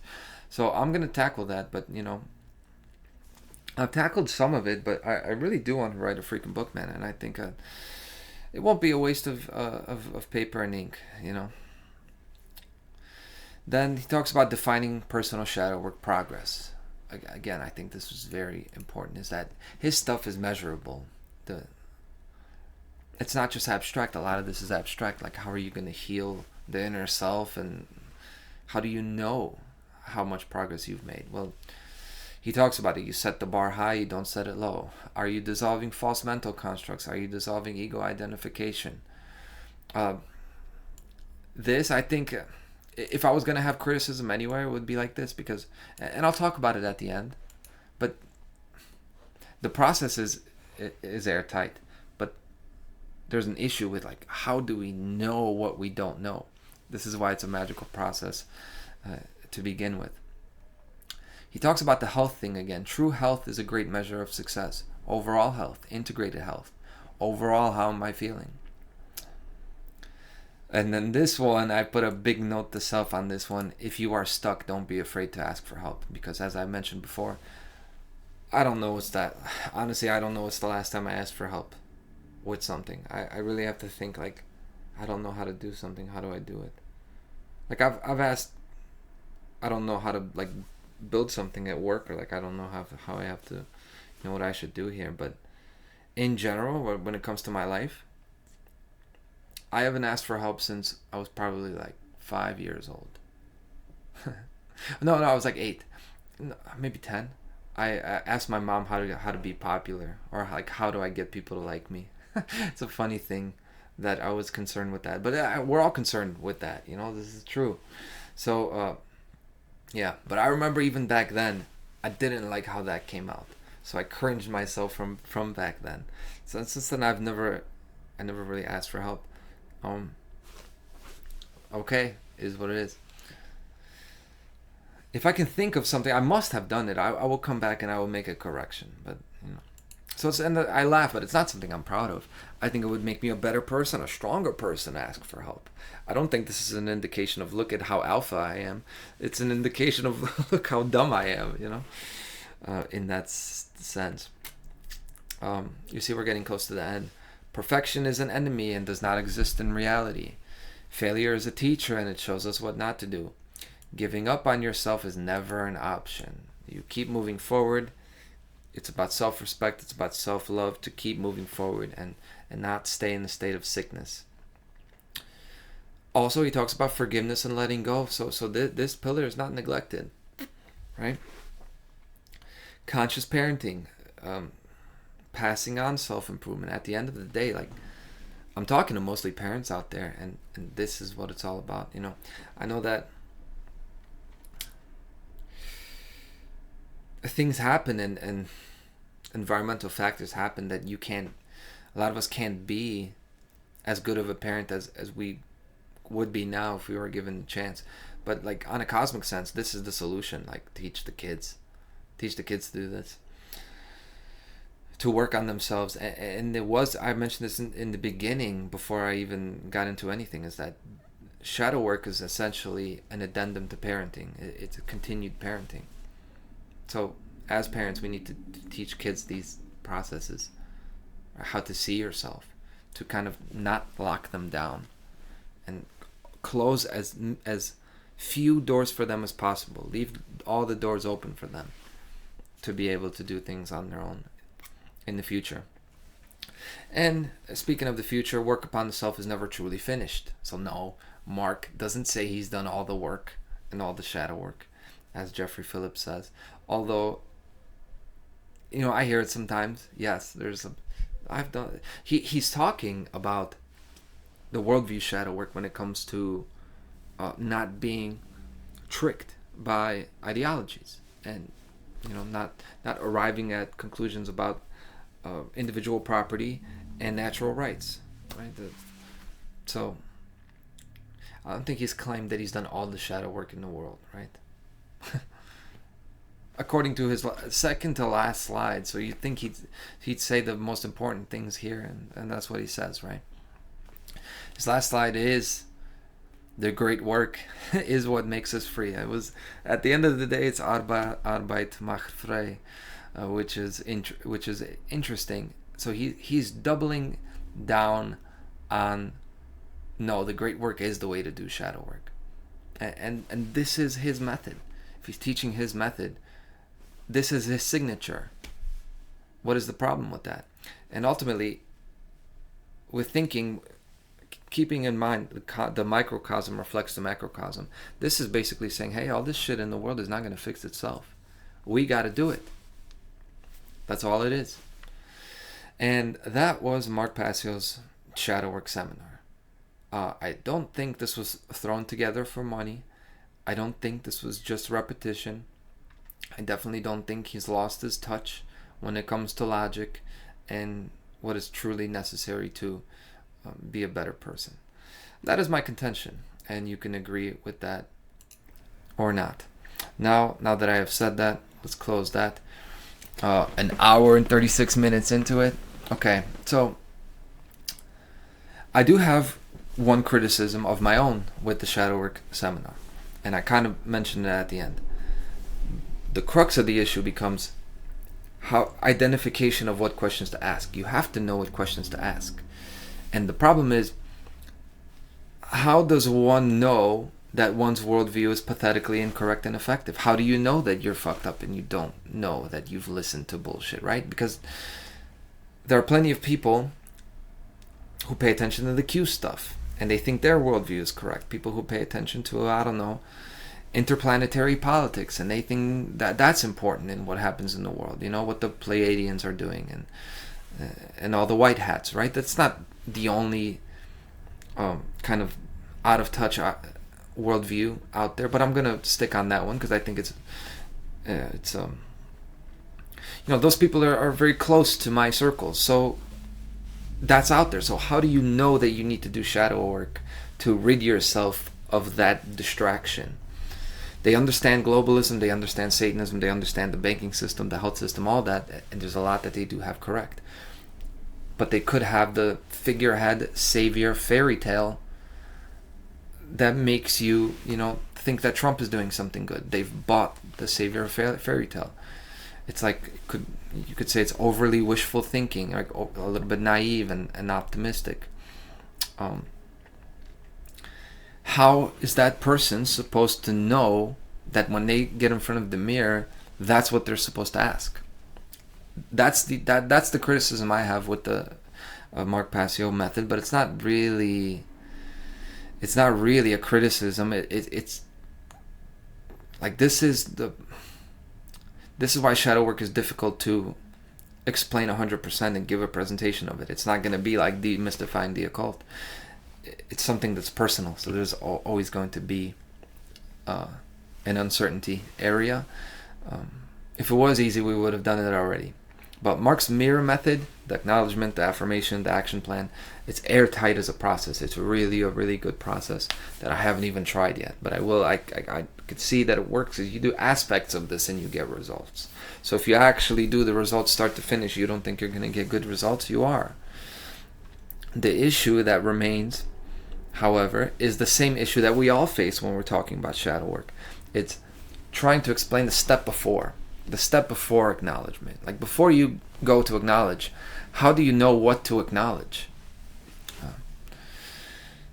The shadow is something that you're forced to acknowledge due to negative outcomes in life. When things are going truly well in your life, you don't think about what shadow work is. So there's a whole large section of the population that no matter how much we tell them about shadow work, they're not going to do it because they think they're fine. They're not forced to look at the negativity. And it's not really a criticism that Mark didn't include this. It's just an acknowledgement of the limitations and parameters of what we're talking about here. We're all sort of preaching to the choir here, right? It's not for the 100% of the population, because the people who need shadow work the most, they have nothing compelling or incentivizing them to do it. They're fine, like I said. So unfortunately, we don't get into shadow work until something bad happens to us, and then we have to do this shadow work. We got no choice. We're faced with it. So now, as I transition into talking about other shadow work methods, I want to add this credo that kind of addresses that's my catalyst for shadow work. So as I go about my daily life, I look for the mini negativity. Things you don't like, but you've gotten used to. Things that are fine, but just looking for them. It's like constant vigilance. Because everything could be different. It doesn't have to be the way it is now. Things could always be worse, but they could always be better. So I am constantly unsatisfied. It's like not that I'm not grateful, but I'm unsatisfied. Like a fluid, it doesn't just, like, if you imagine the ocean, it's not just that shape. It doesn't just settle into a shape. A fluid puts pressure on its container and it fills any space once it opens up. So once more space opens up, the fluid is going to go there. It's constantly unsatisfied. It's not just going to sit there unless it freezes. Then it is, right? So you're talking about mobility. Molecular motion is life. Molecular stagnation is death, right? That's integrating that with biology and physics is just the way it is. Things are cold when they're still, when the molecules are still, and they get warm when there's a lot of motion and exchange. Same thing with cultures, people, cultural exchange. So an ocean could be calm when you're looking at it, and you could be a calm person, but it's never really still. It's not really static. So along that line of thought, fluidity and stillness, the goal of shadow work is not to be the best. It's not be the static best, the number one objective best, like a statue. The goal is to be the most improved, which is the dynamic best, right? You could be third place in your class, but if you were 2 weeks ago number 140 and now you're number 32, you're the dynamic best. You've gotten the best improvement. That's the general idea, right? Obviously, if you're number 2, then you won't be as dynamic best as number 9. But generally, I think this is true. That I hold to this. Whoever you are, you have to open your mind to the fact that wherever you are right now, you're not in a good place. You could be in a better place. You could be in a better place. And even if you are the best at what you do, your ghost should still be chasing you over there. There's no time to relax, to just get comfortable with the progress you've made. You still want to be the dynamic best. Your potential to improve should be exactly the same as that feeling at rock bottom, where your potential is overriding all of your negative reinforcement and your depression to push you towards something better.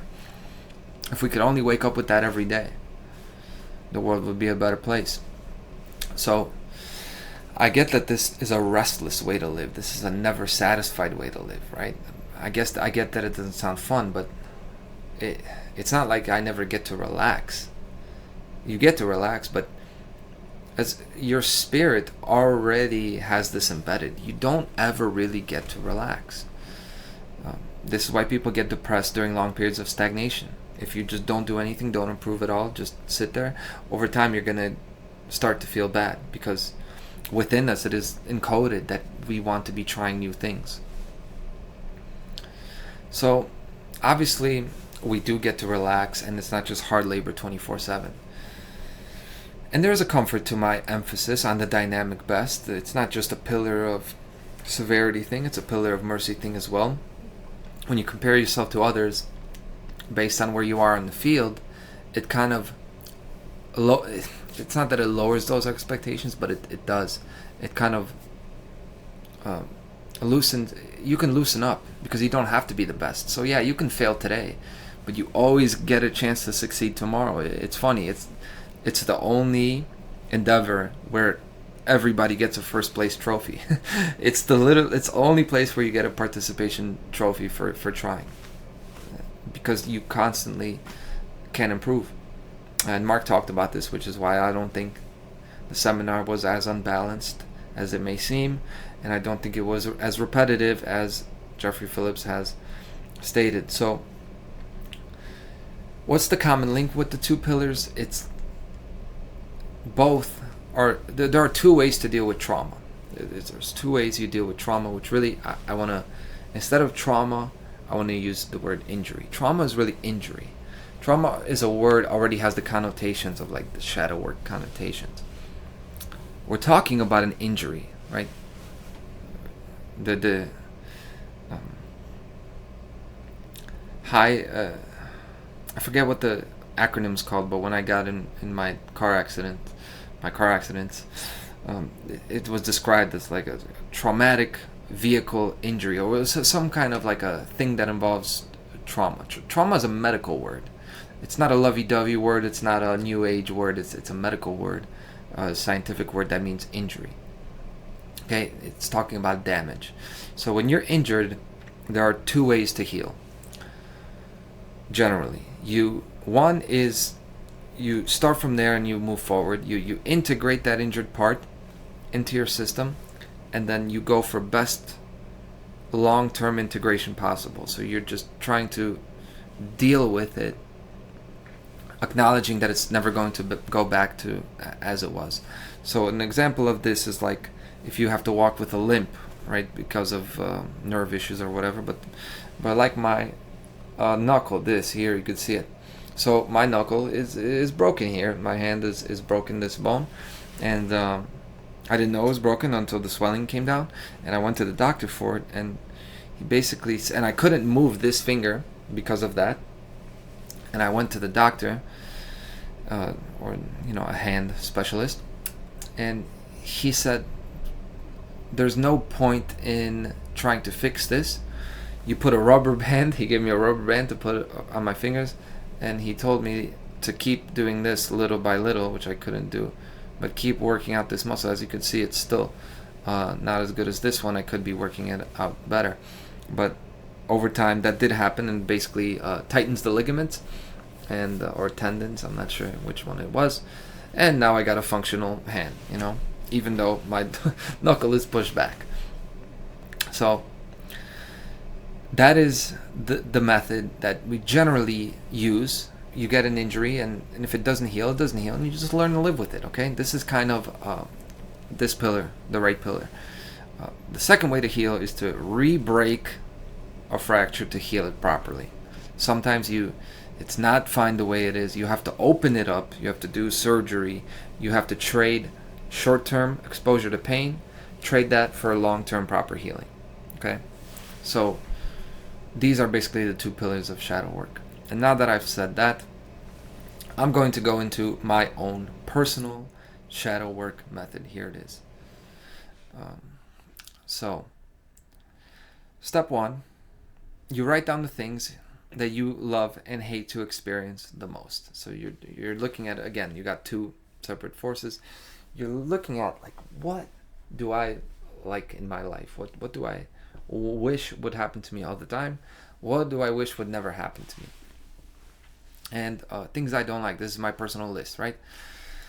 I don't like losing. I do like being the first place at things that I do. It is true. And in the past, this has stopped me from doing certain things because I don't want to lose at them. So my first rap battle, the first time that I always wanted to, kind of test myself.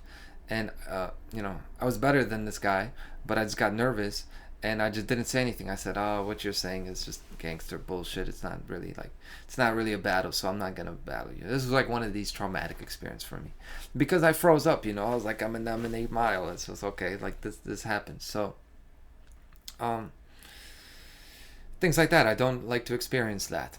I don't like looking stupid. Definitely don't like looking stupid. So this is why I make sure that with the things I say here on my channel, I'm very careful with what I say, because I don't want to look at a video I did. I don't want you to be able to look into a video 10 episodes ago and point out something I said. So I could be proud of a really good record. You look at my record here with shit that I've said, it's good. I even look back at the fringe things I've said, like the Armed Rebellion thing, and even that I can look at that and be proud of it, and I'm like, okay, I didn't say anything dumb. But the same thing, it keeps me from trying to put myself out there more. That will probably make it a more engaging thing to watch and listen to, right? So this is shit I work on, right? I don't like to be ridiculed or laughed at. Definitely do not like to. This is an extension of looking stupid, Thing that I was told over time is that I'm not good at taking criticism. I was like, what? I'm not good at taking criticism, and yeah, now I see it. It's very true. It makes me laugh nowadays. Like, oh yeah, thank you for your criticism. I appreciate what you said about me, because it blows my mind to think that you should be grateful for criticism. But I could see that this is a personality quirk of mine, and it has held me back before, because I think I'm reacting in a normal way, but other people are like, oh, you really don't like to be criticized, huh? I didn't know I was reacting in a bad way to criticism. I included this here. Usually this is something that I would avoid. So this is me getting out of my comfort zone. Shit that I usually don't say publicly, because this is a disrespectful thing. I don't think I'm above. It's not that I think I'm above people. It's not that. But when I experience this within myself, I'm thinking that the criticism is coming from somebody that should be having no right to criticize me. Like, for example, when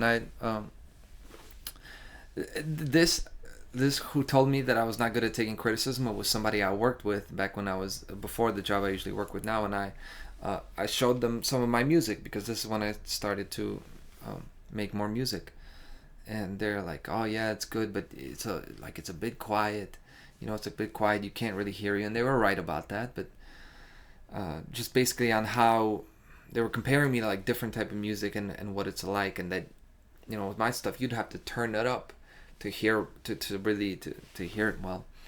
And I'm thinking in my head, like, why is this guy fucking telling me about what music I should be making? Like, what are his favorite songs? Like, what? Like, fuck this guy for trying to act like he is a music critic for me to be adjusting myself to. So you see, in the way that I approach that, there's a bit of a, why is he criticizing me? This is the thing that I experience, okay? It's not that I have a superiority thing going on. Yeah, but it is a thing I deal with. Not the superiority thing, but the thing that sometimes people that criticize me, I think they should not, like, why are you criticizing me, out of all people? And you see, Mark Passio has a very similar thing with that.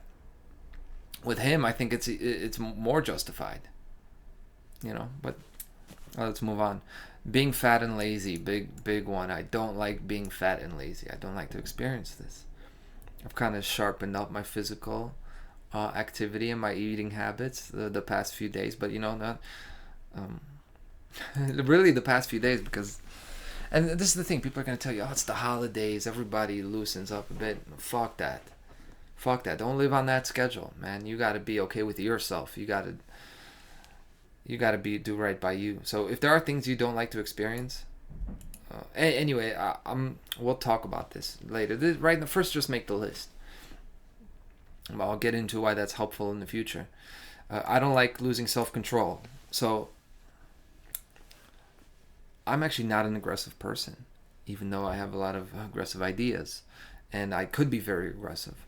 But even when I get really upset, I am not the type to blow up, to go outside of myself and like make a scene in public. I actually have way more self-control than you would expect, and that's because I don't like this. To me, all of these things, actually, after I read this last one, all of these are basically one thing, and I'll tell you what it is. My number one thing that I don't like to experience, they're all part of a group, and I also don't like abiding by arbitrary rules.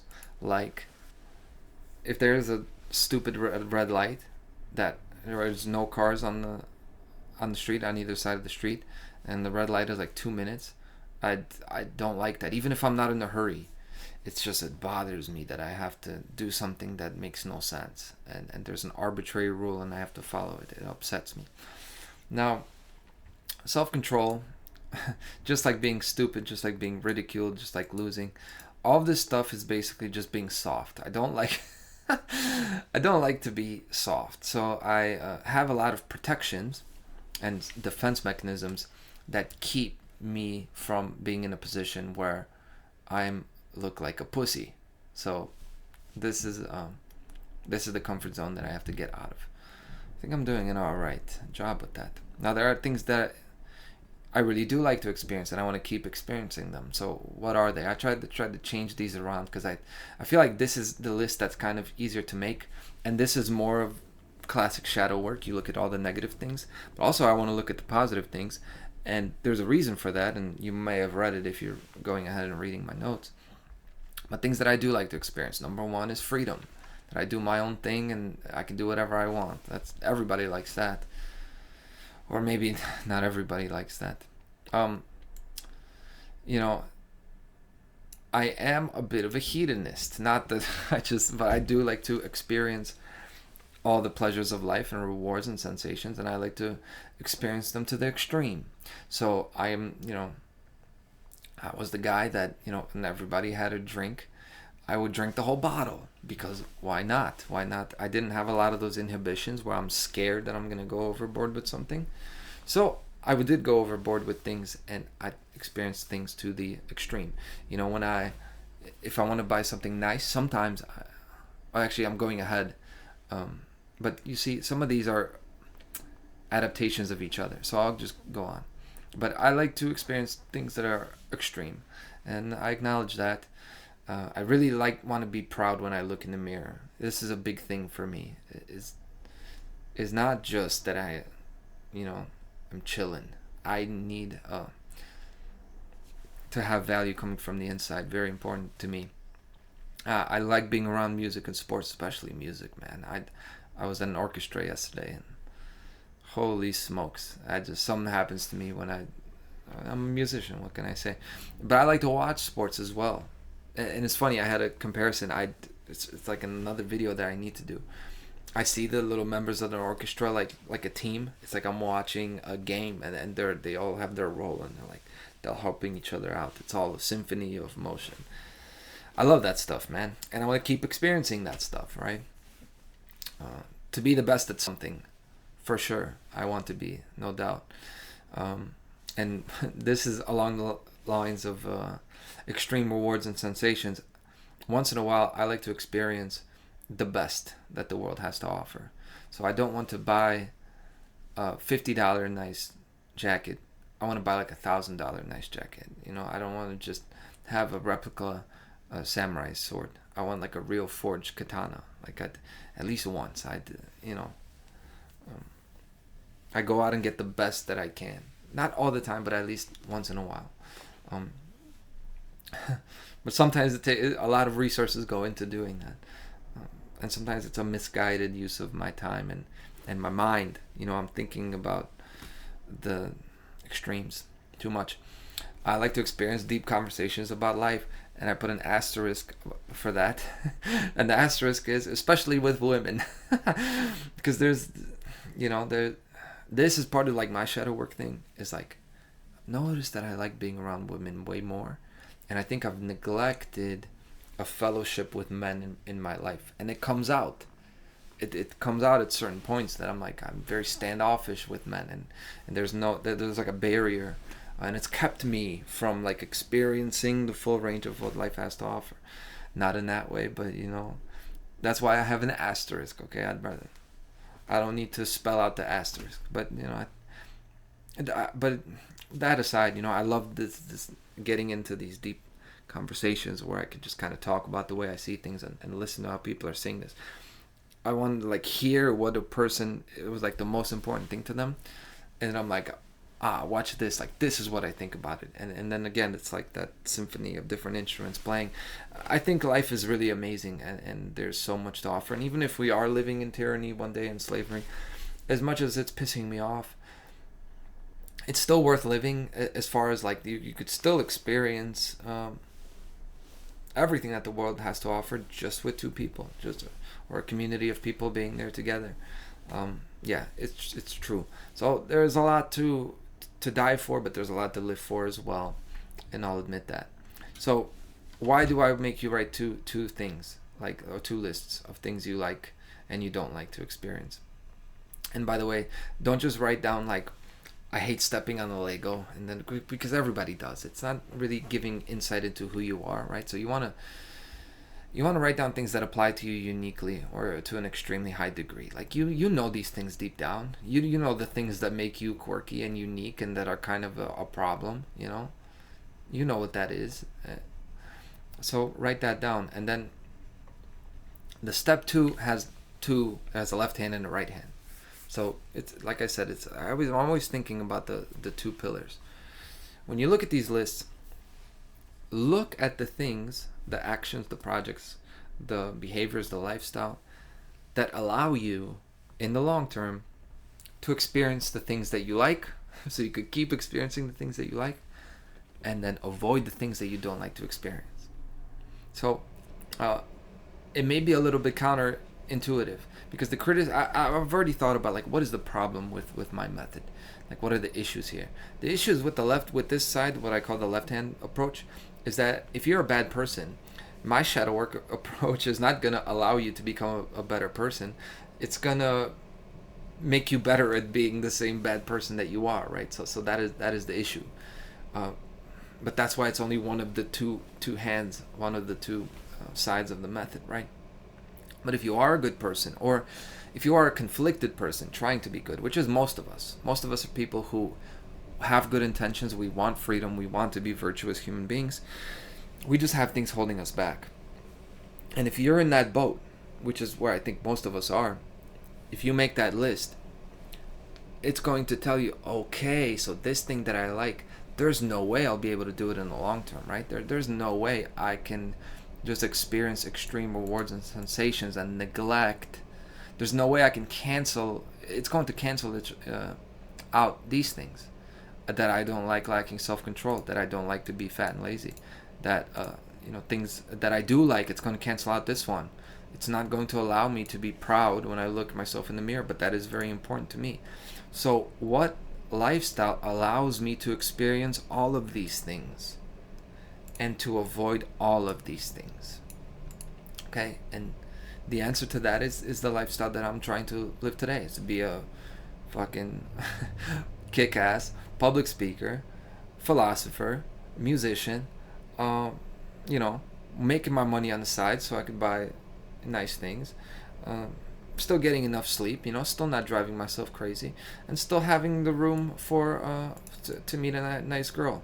So that's the answer for me. And those days where I can kind of live that, those are the best days for me. It's pretty seamless. Now the other step is I call it the right-handed step, because you're going to go back to your, I guess you could flip these around, right? So it's like with the mom and dad, right? Not everything is going to be rigidly that you could split into two columns, but think of these two separate ways you do it. You investigate and question yourself. It's a quest. It's an inquiry, right? You're asking yourself. See, shadow means shade. Like, it's the shade that you cast. So it's the contrast between the light and the dark. And the way you make the dark into the light is you put the light on there, you can imagine like bringing a light bulb or something, or putting a flashlight there. And what you've actually done there is you've investigated it, right? You're the detective. You're asking it a question. You're detecting things within yourself. So you're going to question yourself to find out the trauma, the lack, the childhood programming that put those things on your list. So, this one I told you about, one of them, like freezing up in that one rap battle, right? What I told you about when I asked my mom, how do I make myself popular? These things like that. You go back into these experiences and just figuring out how that led to this. Okay, that's step 2. Now, step 3 is the last step. You take yourself out of the comfort zone. You may notice that this is a little bit like Mark's method, but it's not, right? It's really not. I didn't model my shit after Mark's. This is how I thought of it. Just take yourself out of the comfort zone. You reverse exposure and deprivation. You want exposure to the things you like, and you want to deprive yourself of the things that you don't like. But reverse them. Not all of them, but just reverse one. Take one thing that you like and just deprive yourself of it. Right? So ideally, you take the thing that's worst for you in the long term, right? Like if you're eating Twinkies or something like that, right? You're going to want to deprive yourself of that thing and take it away off your list. What I mean by that is to experience good sensations and pleasures, right? And then the things that you don't like to experience, you're going to force yourself to do it. You're going to force yourself to potentially look stupid, right? Put yourself out there. So reversing exposure and deprivation, that's the step. So it's kind of like the action stage, but for me it's like the yin-yang stage. You don't have to turn everything up. It's just like every day, just flip one. Just try to flip one, or when you get the chance to, it's like, okay, I'll do it. I don't have to do all of it, but I'll do this one thing. But in general, you actually want to hold to those lists. If you don't have to make that list every day. So that's the thing. You don't repeat steps 1, 2, 3. You just continue. You can just continue the list, cross it off the list if you resolve it, add things to the list if they come up, and just keep things moving, man. And that last step just makes things dynamic. So it doesn't have to be a whole reinvention of yourself. I think that's what sets my method of shadow work apart, is that you don't have to completely flip your life upside down. You still get to be the person that you are now. You do. You still get to be the person that you are now. You're just going to make different choices.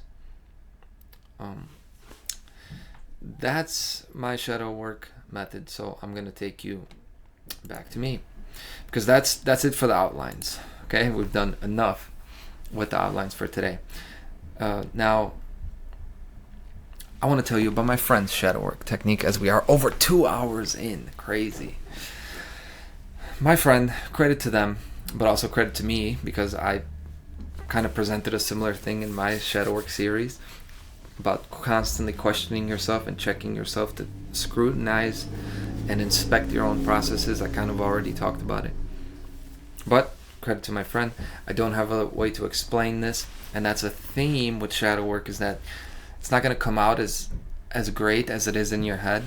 It's hard to make it sound professional and captivating and compelling. It's easy to do with weekly tyranny. It's easy to do with the banking system. But with shadow work, you say this stuff and it sounds almost too simple and plain. I think if you are conscious,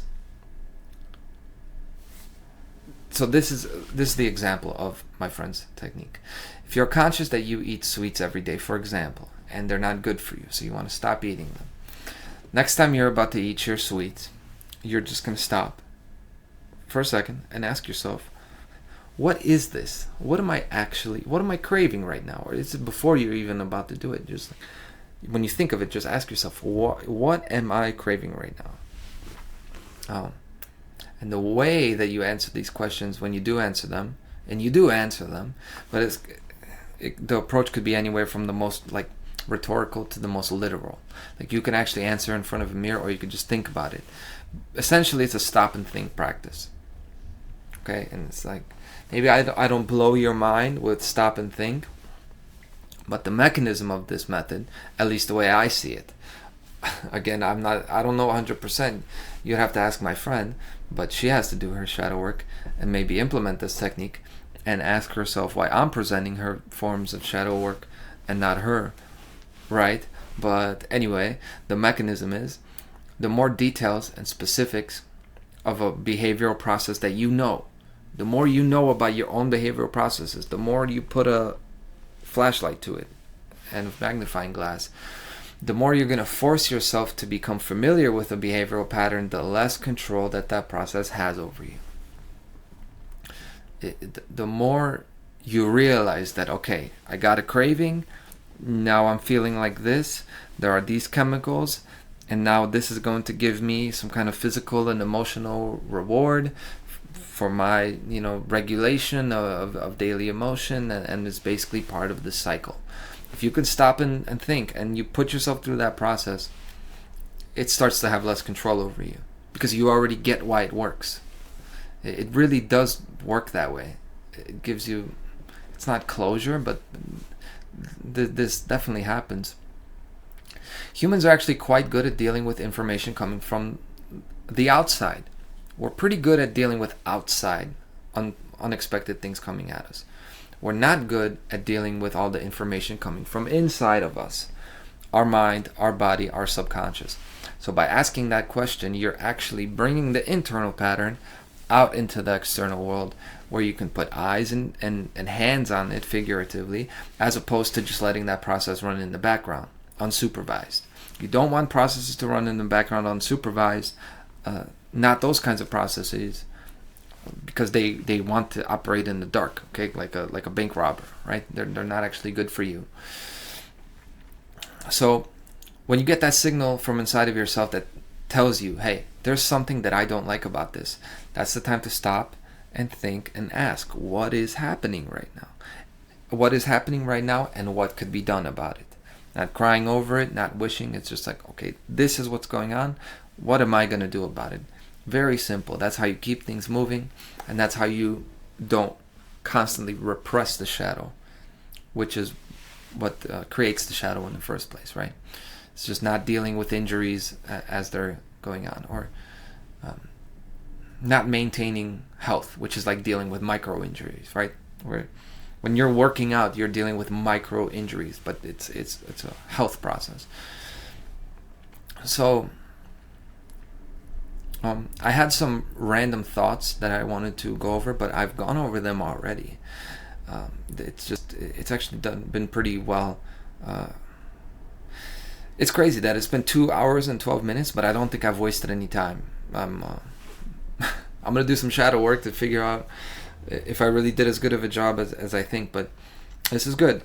So I've said everything I need to say, basically. I'm finishing with the last video that I'll play, and I've saved it for last, not really because I want it to be the final thing said, but because if I get audio issues with this, I'm just going to cut the end and redo it, right? So I'm going to play a video from Clark Kentley, and I'm going to switch you over to him. What I did is I just typed in shadow work on while I was driving around in the city to kind of get some other information as I'm working on this topic. So I just typed in shadow work to look at the most popular things, and this guy Clark Kegley, who I'm gonna call Clark Kentley because he is a Clark Kent type. You see this guy, he's got a Superman look to him. He's just like this glasses on philosopher, psychology guy, but it looked like he could be he's a good looking guy, albeit a bit feminine maybe. And when I look at this thumbnail, I'm thinking, okay, I'm going to watch this, but I am not going to learn anything from this guy. Like, this is how I went into it. Like, all right, let's just see what he's saying. There's thumbnails like this. But I watched it, and when I watched this video, body, I thought it was spirit, shadow. Really good. Once I started working on some shadow work and some insides. I'm trying to pause it. Okay, so when I played, I'm going to have to mute myself because I'm seeing that this is going a little bit hard on my CPU. So this is the reason I got audio issues last time. This guy did a really good job, even though I don't agree with him making the human being a square, with the shadow being a fourth part of the trivium. I think actually the triangle, if you could see this, okay, let me bring my cursor up. If you visualize the human being and the three parts of them, body, mind, and spirit, or the trivium process, right? You get this triangle here, and he's saying there's a whole shadow side, so that's why he turns the triangle and makes it a square. I think the way to visualize and symbolize this is to take this triangle and reflect it at these points. So you would have the other point here, you would have the body point here, and you would have the spirit point here, and what you get is, of course, the seal of Solomon, or the Star of David, or the hexagon. Is what that symbol means. It's the triangle facing up and the triangle facing down. Hence, it is the shadow of the being. It's not just the shadow. Is not just the shadow of the mind. It's the repressed parts of the body, mind, and spirit. It's an integrated practice. That being said, I'm going to skip forward here and let you hear his practice, because it's great. It's the mainstream practice, but as he says, it's the gold standard. So I'm gonna play it for you, mute myself, and hopefully you will hear this well. Into the how of this video. This is kind of the gold standard, and this is more of a play on Ken Wilber's 3-2-1 shadow technique. Again, you can do this out loud, right? Just talking to yourself if you're in a place where you feel comfortable doing that, or you can do this in your journal as well. You can do it in written form, okay? Now there's 5 steps to this technique that I want you to try.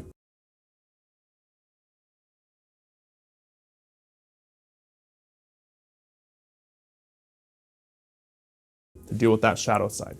The first step is think of something you want to work with. This could be very obvious to you, like pain of a past relationship, a feeling of unworthiness that comes up, a feeling of that you need validation from others, a feeling of like a lack of confidence, okay? Or it could take a day of just sitting on what you want to work with. There's no rush here. The point is, choose something that you want to work with that you know is kind of holding you back. Once you have that, you're ready for step number 2. We're gonna get kind of metaphysical here, all right? But if you're willing to play ball, this stuff is really powerful, so stay with me. I want you to think of that thing or that former version of you, right?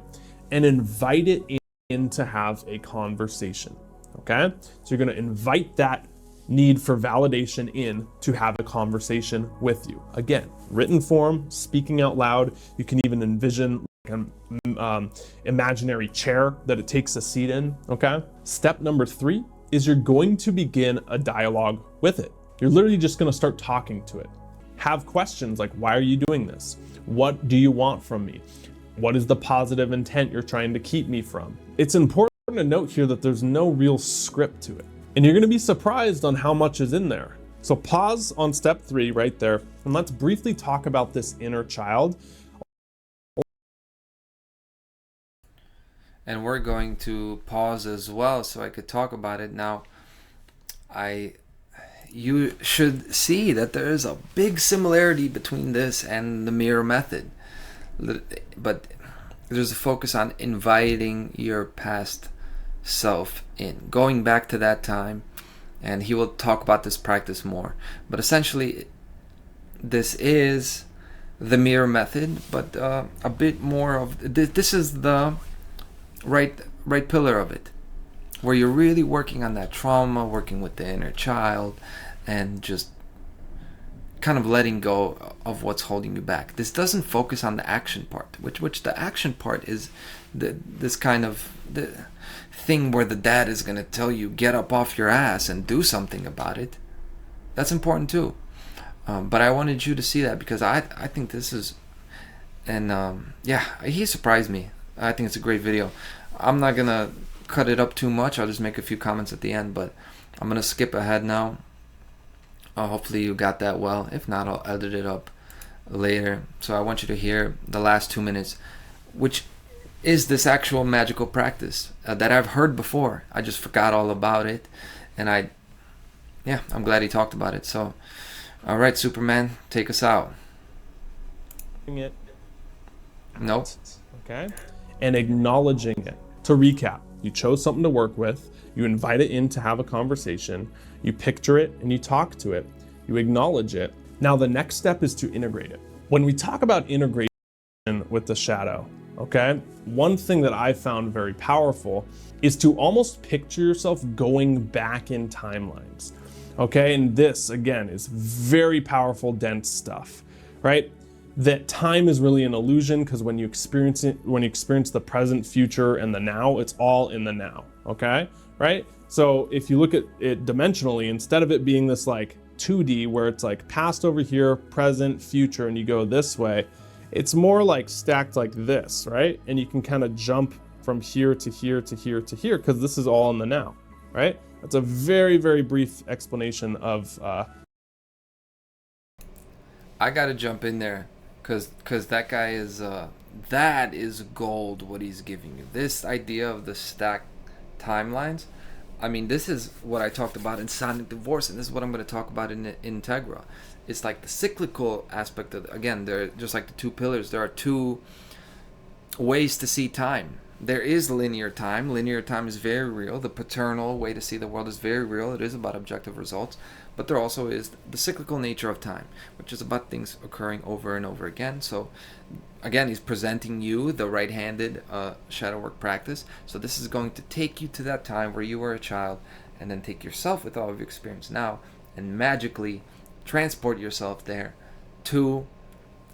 It's not about going back in time. It's about the next time that part, that catalyst of that cycle comes up. You've already gotten the ammunition, the armor that you've developed since then.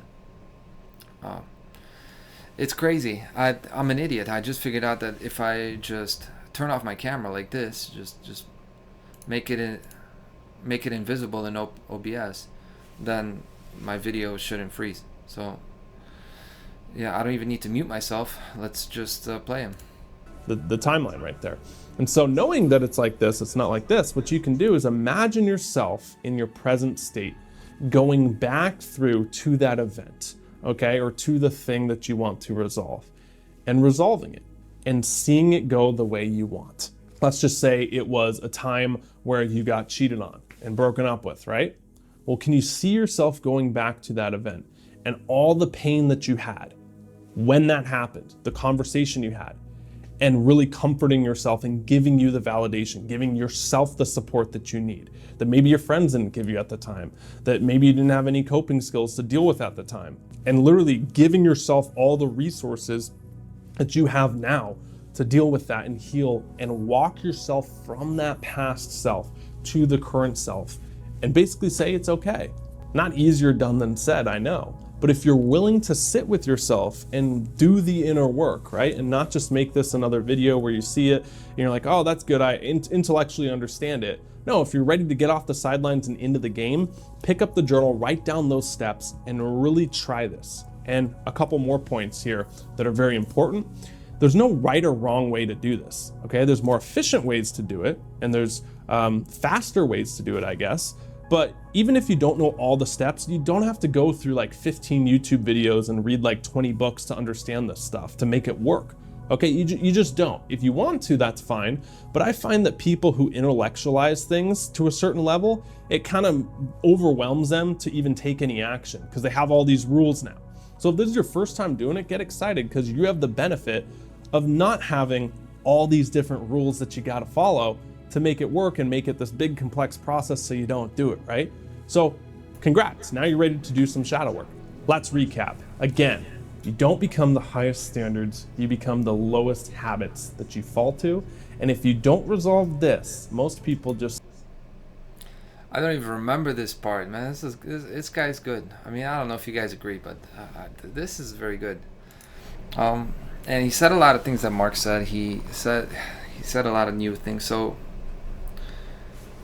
I don't think any of us have wasted our time. Not Mark Passio, not Jeffrey Phillips, not me. This guy, my friend's technique, they're all valuable. This is the kind of stuff we should be talking about, I think. At the end of the day, it's nice to finish with this, which is an ancient magical practice. I remember way before I heard Mark Passio, my guy that was teaching me about the world and about life was KRS-One, the rapper.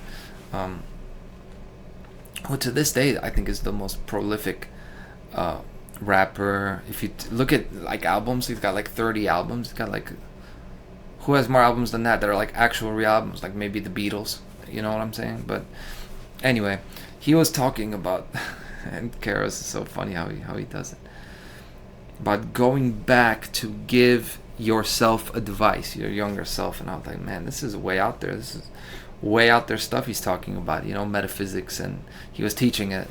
It was like a little lecture. And, like 10 years later, this is basically the gold standard for shadow work, which is like not anything crazy, not anything super mystical. So magical practices that are actually being incorporated into like mainstream psychology, and maybe it's not mainstream, but it's becoming so. So that was cool to see. It all kind of comes full circle. Today is Sunday. It's afternoon already. I was supposed to record this on Friday because Friday was the actual 3-year anniversary mark for my show, but I'm glad I waited. Because yesterday I saw an orchestra. I went to see an orchestra, and I knew that I was going to have a busy weekend, kind of. So when I was thinking about this, I already kind of had on Friday, I was almost ready to go. I thought when I actually found out about it on Thursday, about the orchestra. So was I going to go or not? It was like, oh man, I basically have this ready. I want to do my thing on Friday, but okay, let's do it. Let's take myself out of my comfort zone, because I already wrote that down in my that I was going to talk about that as being one of my ways to get out of your set ways to do shadow work. So I'm like, okay, this is going to be my one thing that I choose to do it, and I don't care if it's going to be beneficial or not, if I'm going to like it or not, if it's a waste of time or not. I am going to drive an hour and an hour back over there when I knew the weather was going to be like -3 degrees. So I did it, and I'm very glad I saw it. So glad I waited to tell you about this thing. When I'm experiencing that, the musicians, they're playing their instruments, I get into like a space where I'm seeing all of it play out. It is like poetry and in motion. And I think I definitely experienced it a lot more deeply than anybody else who's there in the auditorium. But that's just good. I like that. That's the way I am. I remember last time I saw a show was it was a quartet. There was a moment of after it was I loved it, of course. I always love it when I see music like that. But they were good. They were professionals, and it was great music that they played. And a few people stood up at the end. They gave them a standing ovation. I usually don't do it, right? Because nobody really stands up. But I guess when you go see like real good performers, in the classical music type of performers, then you give the standing ovation. Of course, that's where that term comes from. And I was like, huh. And it was only for a second, but I felt it like a regret in my head, like, ooh, I should have stood up. And my brother even mentioned that he was there, and he's like, oh, we should have stood up. So you don't think about it, right? But it bugged me afterwards, and sometimes, not all the time, I didn't lose sleep over it, but it was just like that time where I was going to rap battle and I didn't. I froze up. Like, there are times, and I really hate when this happens in life, where I want to go out and say something and kind of go out there, and I don't do it. And yesterday, when I was there, they just performed. It was awesome. The finale was great. And I don't really know if it was the right time, but I knew this moment came up in me. I'm like, I gotta stand up right now. So I'm standing up. I'm right in the middle of the whole auditorium, and nobody else stood up because this is the thing. I got the timing wrong, so it was like not quite the time. And then there was a way at the end where they, they did an encore and they thanked everyone. It took way too long, but fine. Then a bunch of people stood up. So okay, but still, that's the thing. I don't care in that moment about looking dumb, right, or doing something that's not the right social cue to do it. What I cared about is all those times in my life where I didn't say anything, where I didn't do the thing that I was getting an internal an inspiration to do. So that was my own personal moment of triumph in my shadow work process. Thank you for spending these 2.5 hours with me. I hope I didn't waste your time, and I hope that you give your own. Because imagine if, let's say 30 people see this video. Imagine if 30 people do their own take on shadow work, or their own ideas about it. I think that itself is not going to be nothing. It might not change the world, but it'll make some waves. So why not clang and bang our instruments, make some waves, and don't just sit there when it's time to stand up. You may not have the same kind of problems and shadow work things that you struggle with as I do, but mine is very real, and if you have anything approaching that, you should go and face it, because you'll feel better about it. So thank you so much. I appreciate everybody, and I'll see you next week on This Week in Tyranny.